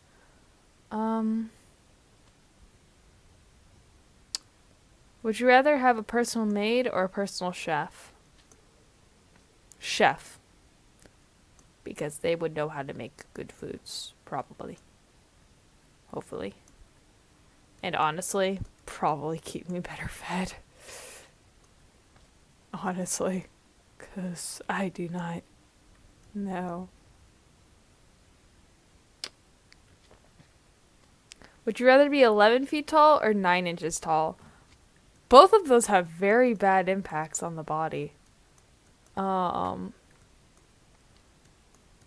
inches I'd probably be stepped on. But 11 feet I'd get a world record, I think. How tall? 11 feet is the size of like one normal apartment roof and then some. Because I think the normal apartment roof size is 10 feet. So add another foot onto that. I would need my house basically with some special modified doors and a lot of like helping things because my bones would not be able to stand that. But 11 feet. Would you rather be an extra in an Oscar-winning movie or the lead in a box office bomb? I'd rather be an extra in an Oscar-winning movie, because that's more likely, because you can use that as a better way to get hired and get better roles. While if you are a lead in a movie that absolutely fails, everyone's going to know that, and they're not going to want to, like, take a chance with you.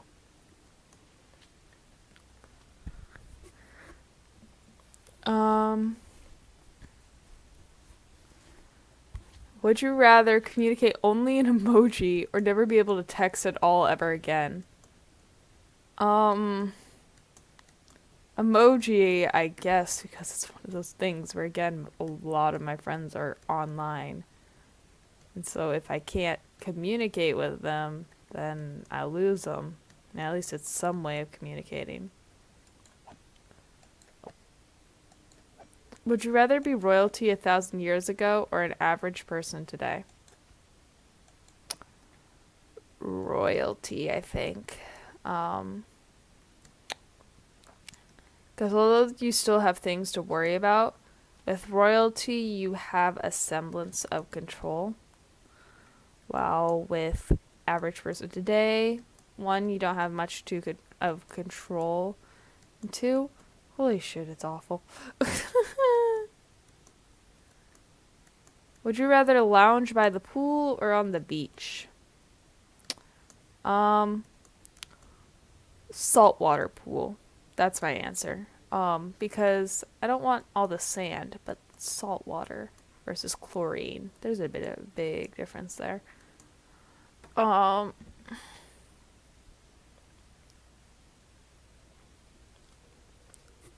Would you rather wear the same socks for a month or the same underwear for a week? Same socks for a month or same underwear for a week?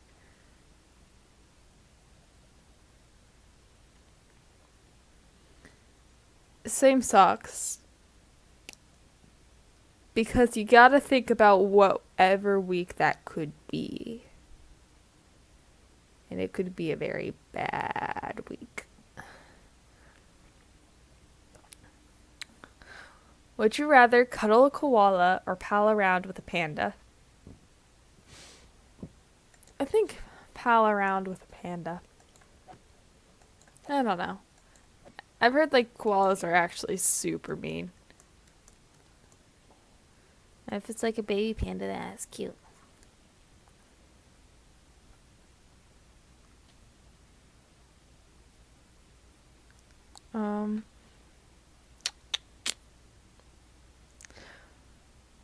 Oh God.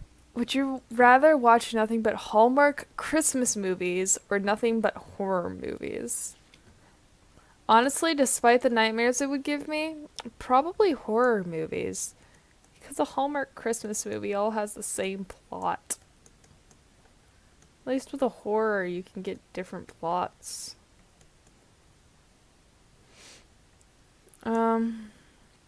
Would you rather spend a week in a forest or a night in a real haunted house?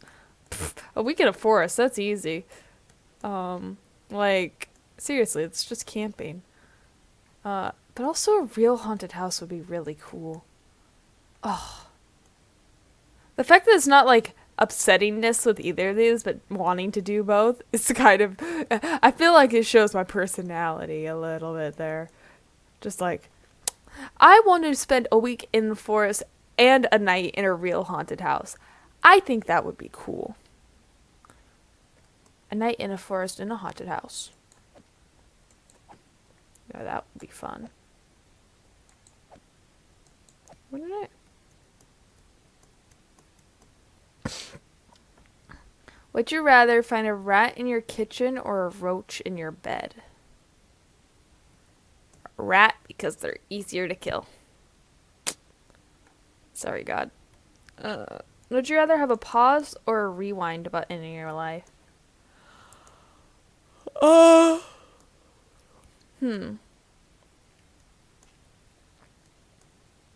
Pause button. Because, my God, my life is too busy. If I could pause it so I could actually get some things done quicker, get some people off my back. Oh my gosh, I would love that. Would you rather always have a full phone battery or a full gas tank? Full gas tank, because the prices that are going there. And like your phone, you can charge somewhere public if you needed to.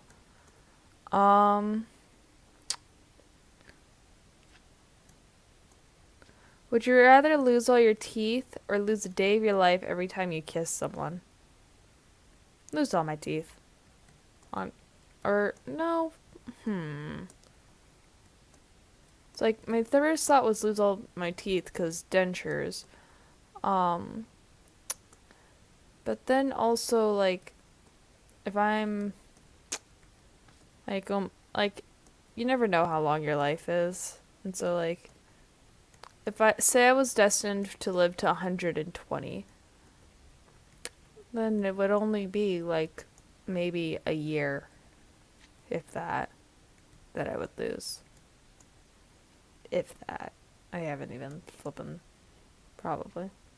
I don't know.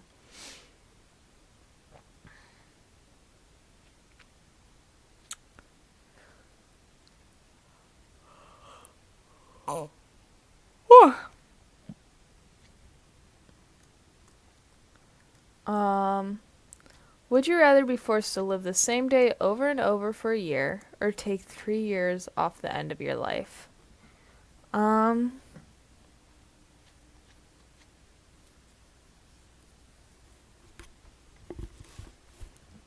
rather take 3 years off the end of my life, because repetitiveness can only go so far. And repetitiveness will get fucking tiring.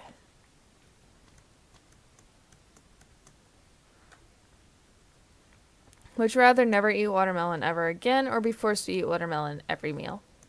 Never again, because honestly, although watermelon is good, it's not that good to me. Would you rather get a paper cut every time you turn a page, or bite your tongue every time you eat? I think the paper cut one, because if you do stuff digitally, then you get less paper cuts.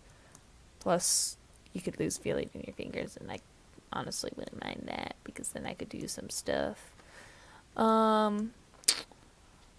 While biting your tongue every time you eat, you could bite off your tongue. And if you're eating soup and you're out with someone, they're gonna be like, "How the hell did you bite your tongue?" And you're like, but you can't tell them the truth because you've been like cursed, and you're just like, eh. Would you rather oversleep every day for a week, or not get any sleep at all for 4 days? Oversleep every day of the week, because if you set your alarm earlier and you oversleep that, then you're not late for anything. Big brains. That's actually kind of how I do stuff right now. Would you rather die in 20 years with no regrets, or live to 100 with a lot of regrets? Regrets make things human, and it makes you not a cold, heartless monster. Because say you accidentally killed someone and then you had to go to court. Like, do you have any regret for your actions, sir? No, I do not. May I please go home? And everyone was like, what the fuck? You're such a cold, heartless person. Like, no. Because, honestly, regrets are... can make some things more worth living. Because you can realize how you fucked up. Because if you don't know how you fucked up, that could be part of the reason you lose people. And sometimes all you want are those people back.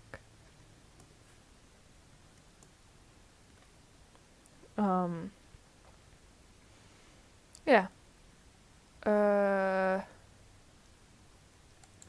Would you rather get trapped in the middle of a food fight or a water balloon fight?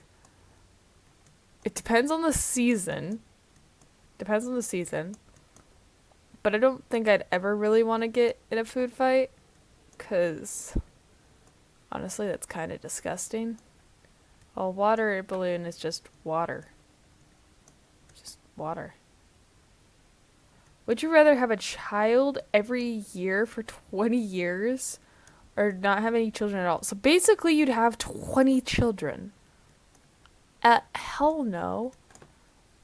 I would rather have no children. I can't even... I don't like the idea of getting pregnant now. There's enough kids that need adoption. Can you imagine caring for 20 kids that come right after each other?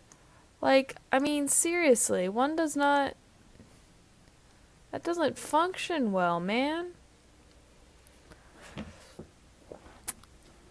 Would you rather walk to work in heels or drive to work in reverse?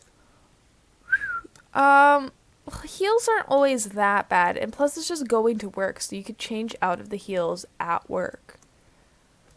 I mean, it depends on how far you work, though. Like, I still think I'd probably go with the heels, but I would not want to or walk to where I work now. Oh, yeah. Would you rather spend a year at war or a year in prison? A war, you'd be seen as a hero, but you probably couldn't get a job. Jail for a year? You done something very kind of bad, at least. But employers are just gonna see, oh, you went to jail. Nope.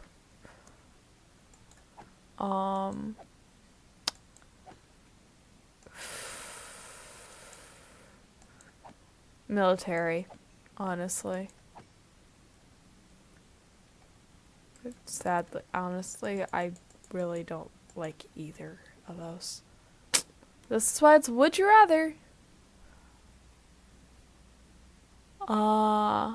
Would you rather take amazing selfies but look terrible in all other photos, or be photogenic everywhere but in your selfies? I think photogenic everywhere but in your selfies, because I'm not someone who takes selfies, really. People take pictures of me, I don't take pictures of myself. And so I think I'd rather have it so that those little memories and things could be good memories. Right? Yeah.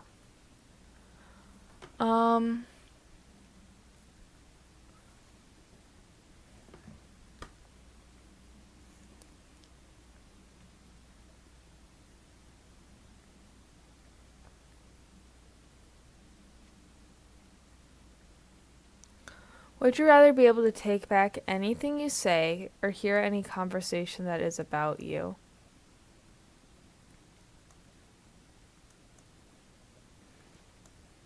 Can't take back what you said. I'd rather be able to hear, because honestly, sometimes one wishes they could take something back. But even if you do, what are the people around you going to think who heard you say that?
Um,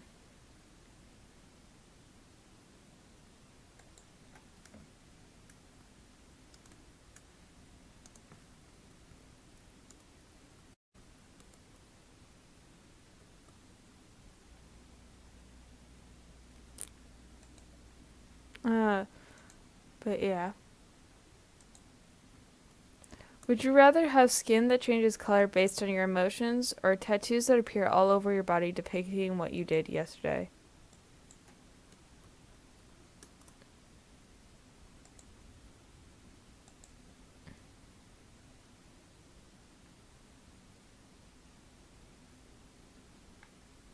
Um,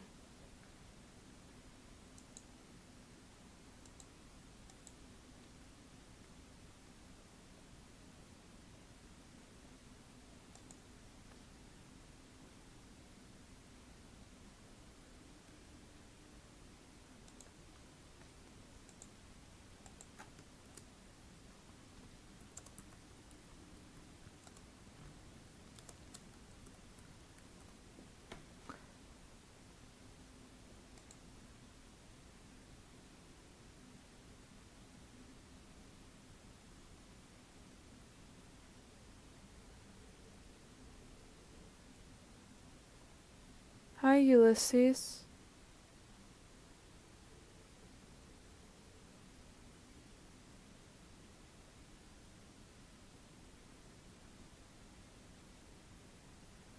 Hey,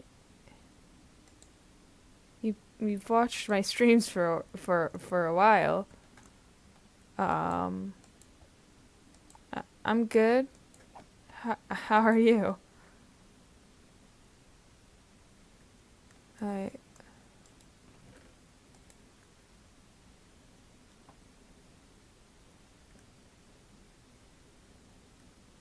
um I don't. Okay. I don't know. I was just inviting you to come over to stream because you're here a lot.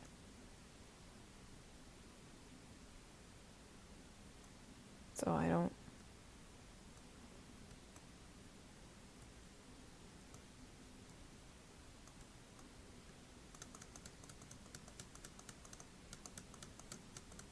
I don't know. We're working on secret and doing would you rather questions.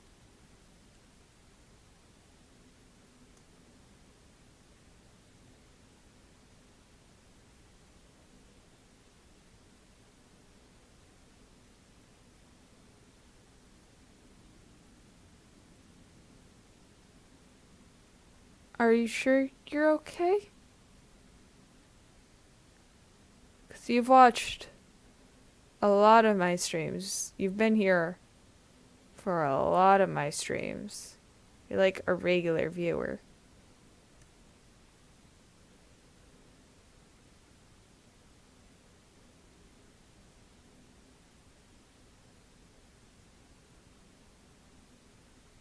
Do you know Elleen?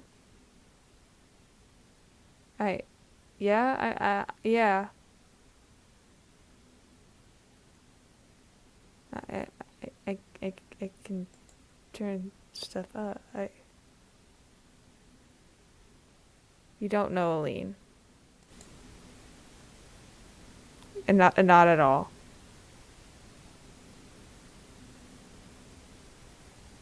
I,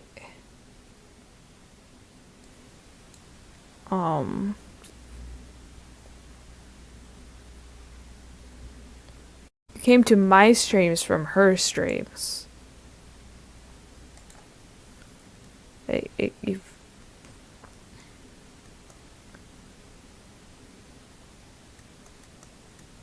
you like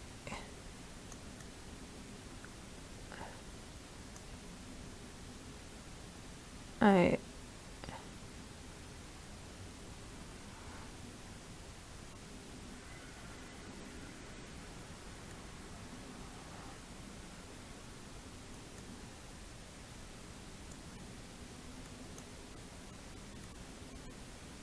oh, okay. Are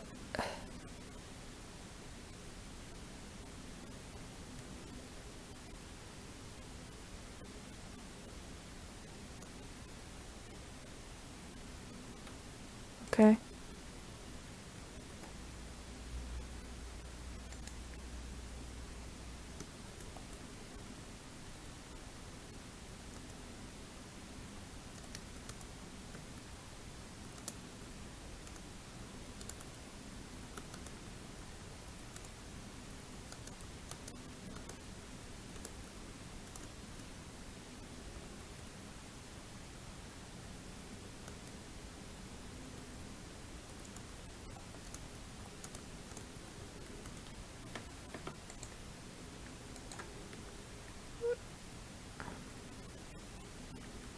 All right. No, I oh. I forgot to take that off. Oops. We were reading story stuff. And that chapter had a thing. And I forgot to take it off. And so I put a thing there for people to see.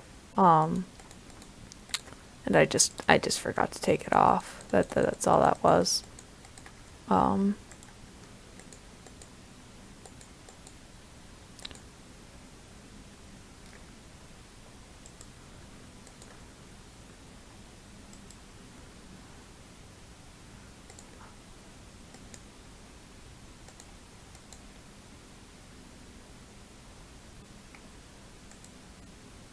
oh, there's 2 iron in there.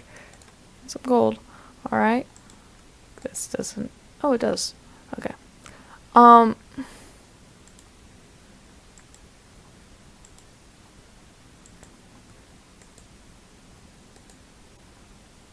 Are Are you messing with me about not knowing who? Or are you actually have no clue who me or Elleen is?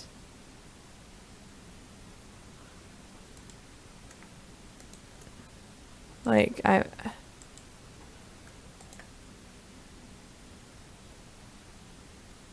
Um,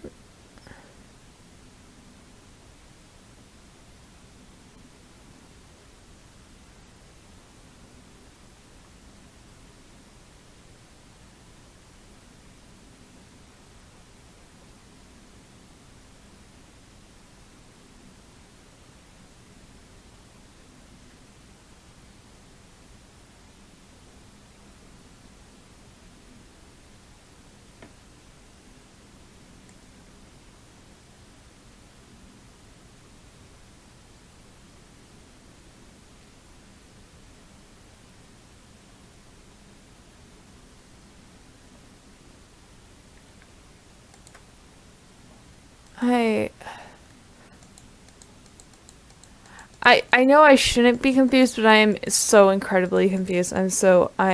Cause it's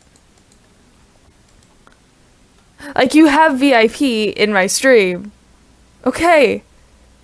Okay, you were freaking me out. And don't do that to me. Don't do that to me. So scared.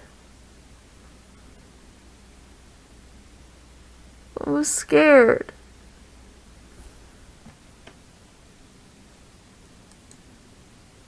Don't do that.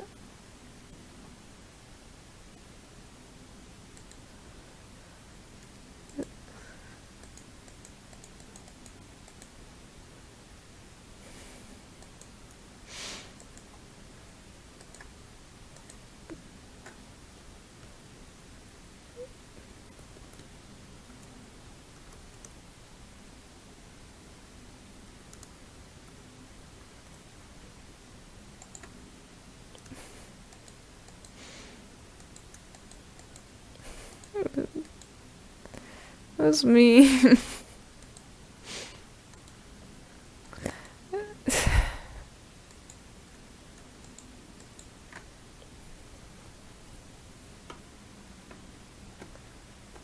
Like,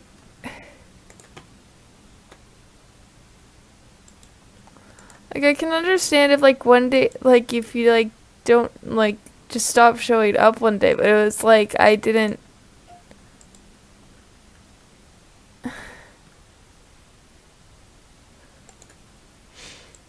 I get it was just a joke.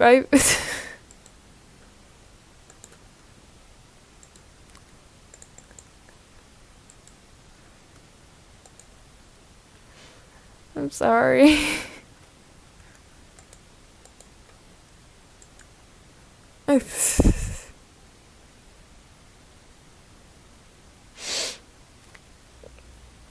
God, no. Just fuck.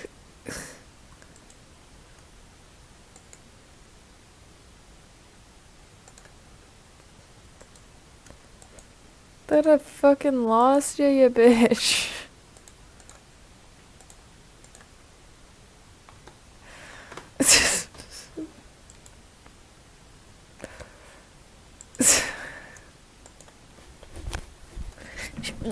Shake it. Just shake it away. Just shake pain away.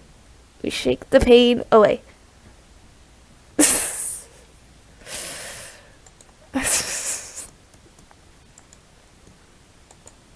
I was worried something had fucking happened. I don't, because that's not a stream conversation.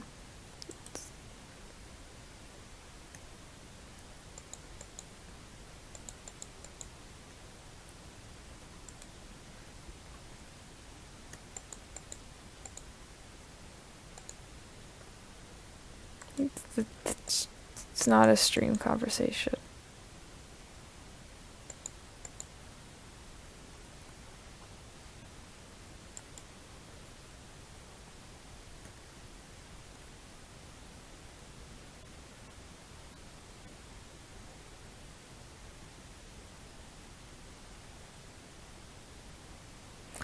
I'll text you about it after stream, okay? Just trust me on the fact that it is not one for stream, okay? Just trust me on that.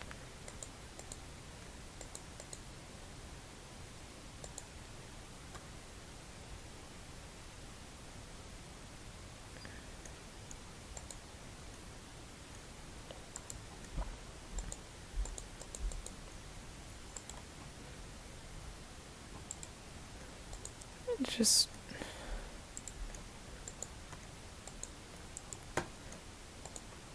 I have fucking 37 beetroots in here. I need those. What the hell?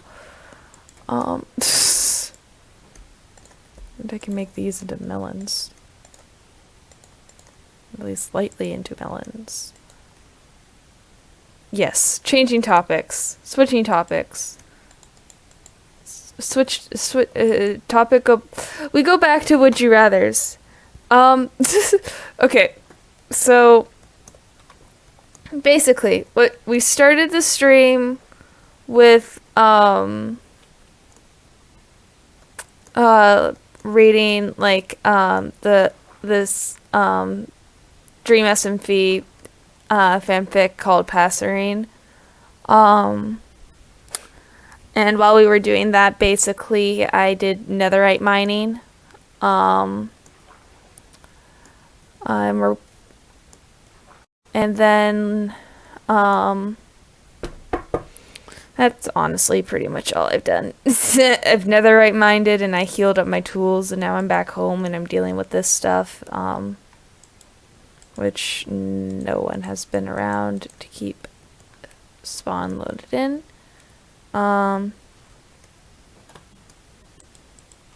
Then, like, Angel and Elleen went to sleep, and so it's just me. We've basically just been, like, grinding out surprise stuff, kinda. And then when no one was here, I was doing Would You Rathers, and then you made me concerned while I was in the middle of Would You Rathers.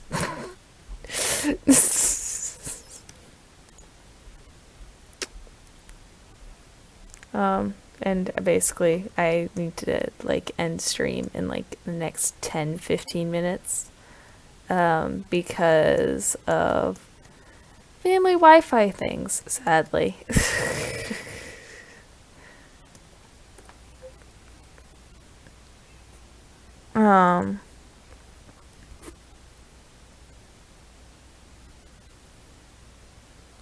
Okay, but I'm going to back to stuff.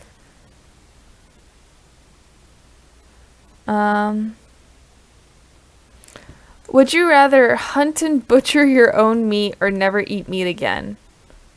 I think never eat meat again. That's what I would go with. But also knowing how to like skin an animal and do all that stuff, that's cool. Oh, there are pandas. Hello, Mr. Pandas. Then there's that one. With someone who keeps taking out the fence gates. But I know that one's... Oh. Would you rather would you rather hunt and butcher your own meat or never eat meat again? So would you rather like go out and kill the animal and prep it for eating or never eat meet again, what would you do?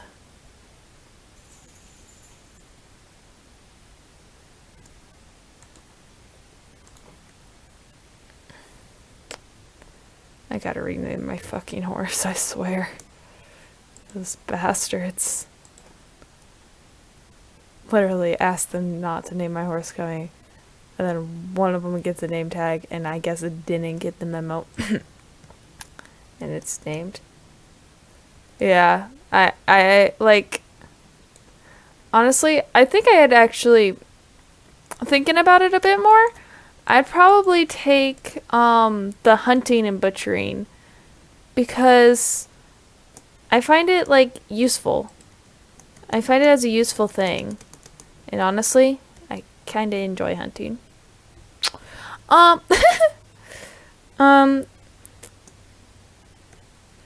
Would you rather lose all of your friends but keep your BFF, or lose your BFF and keep the rest of your friends? I would rather lose all my friends and keep my BFF, my best friend. 'Cause I don't think... Yeah, I just, like, keep best friend. If I had to make anyone mad, I wouldn't want to make my best friend mad. Would you rather have people spread a terrible lie about you, or have people spread terrible but true tales about you? Terrible lie. Because hopefully the friends and people I surround myself with wouldn't be like, hey, what the fuck? That's not true. What the fuck? Why would you do this? Hopefully. That's what I'd hopefully do.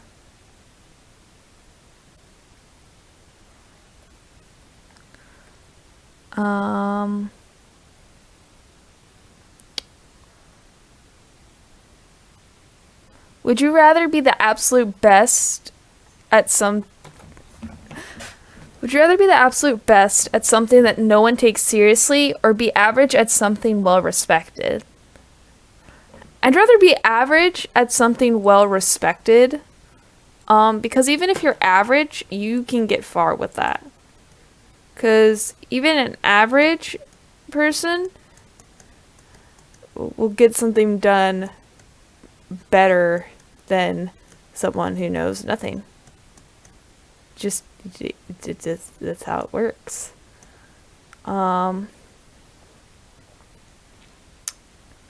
Would you rather have unlimited battery life on all your devices, or have free Wi-Fi wherever you go?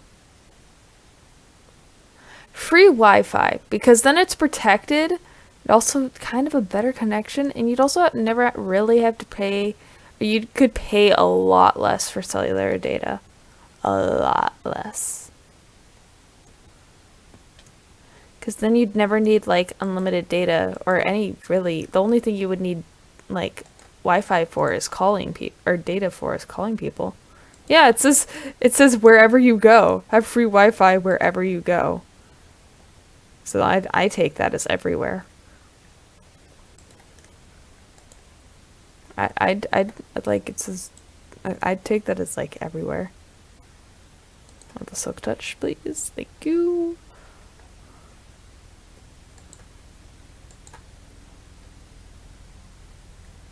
Yeah, like, that's pretty much everywhere, isn't it?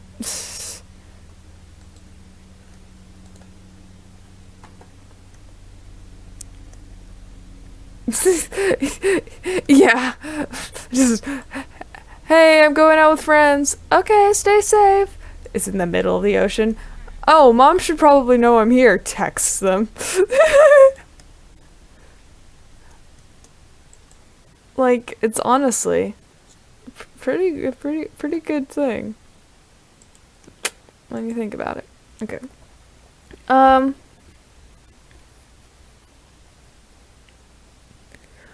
Ooh, this is... Would you rather solve world hunger or global warming? World hunger or global warming?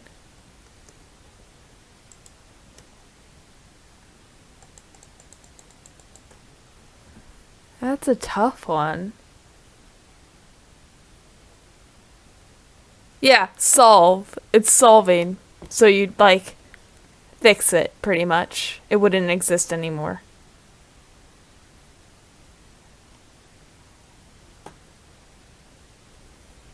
Doggos. And emails.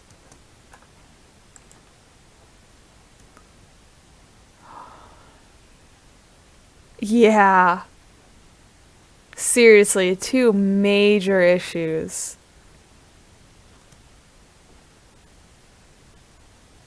And they're just solved. Yeah. Yep. Either one also, even if it's fixed, can come back like really easily. Because like with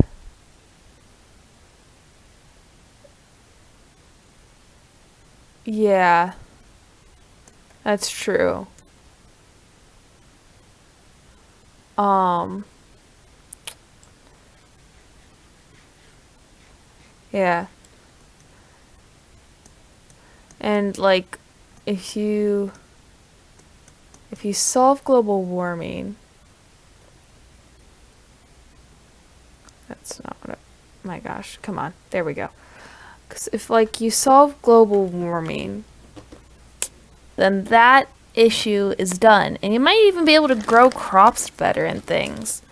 But also weather wouldn't be as fucked as it is. But world hunger, everyone, yeah. Global warming, yeah.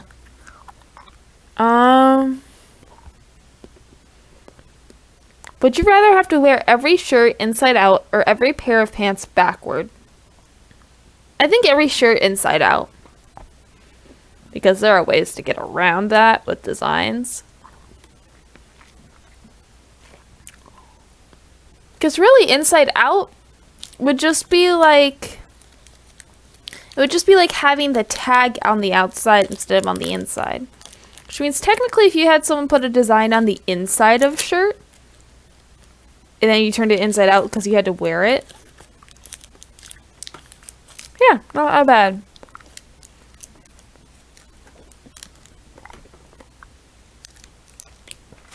Would you rather live in a treehouse or in a cave?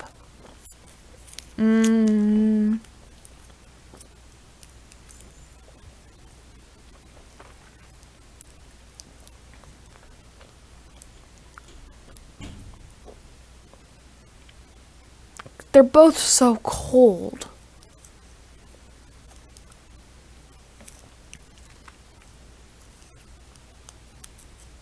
Neither of these are good. But a treehouse, you can technically... If you get one of those super fancy tree houses, then maybe.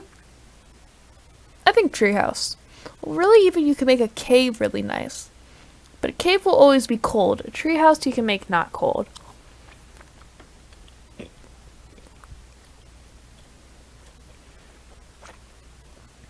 Would you rather win $25,000 or your best friend win $100,000?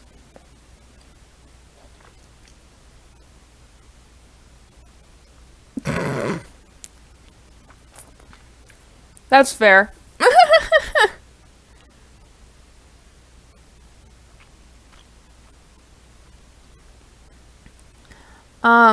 Or your best friend win $100,000. I think I'd rather have my best friend win $100,000. Okay. Would you rather win $25,000 or your best friend win $100,000? I think I'd probably have my best friend win $100,000 because I feel like they'd need it more than I do in all totality. And then we'll do one more.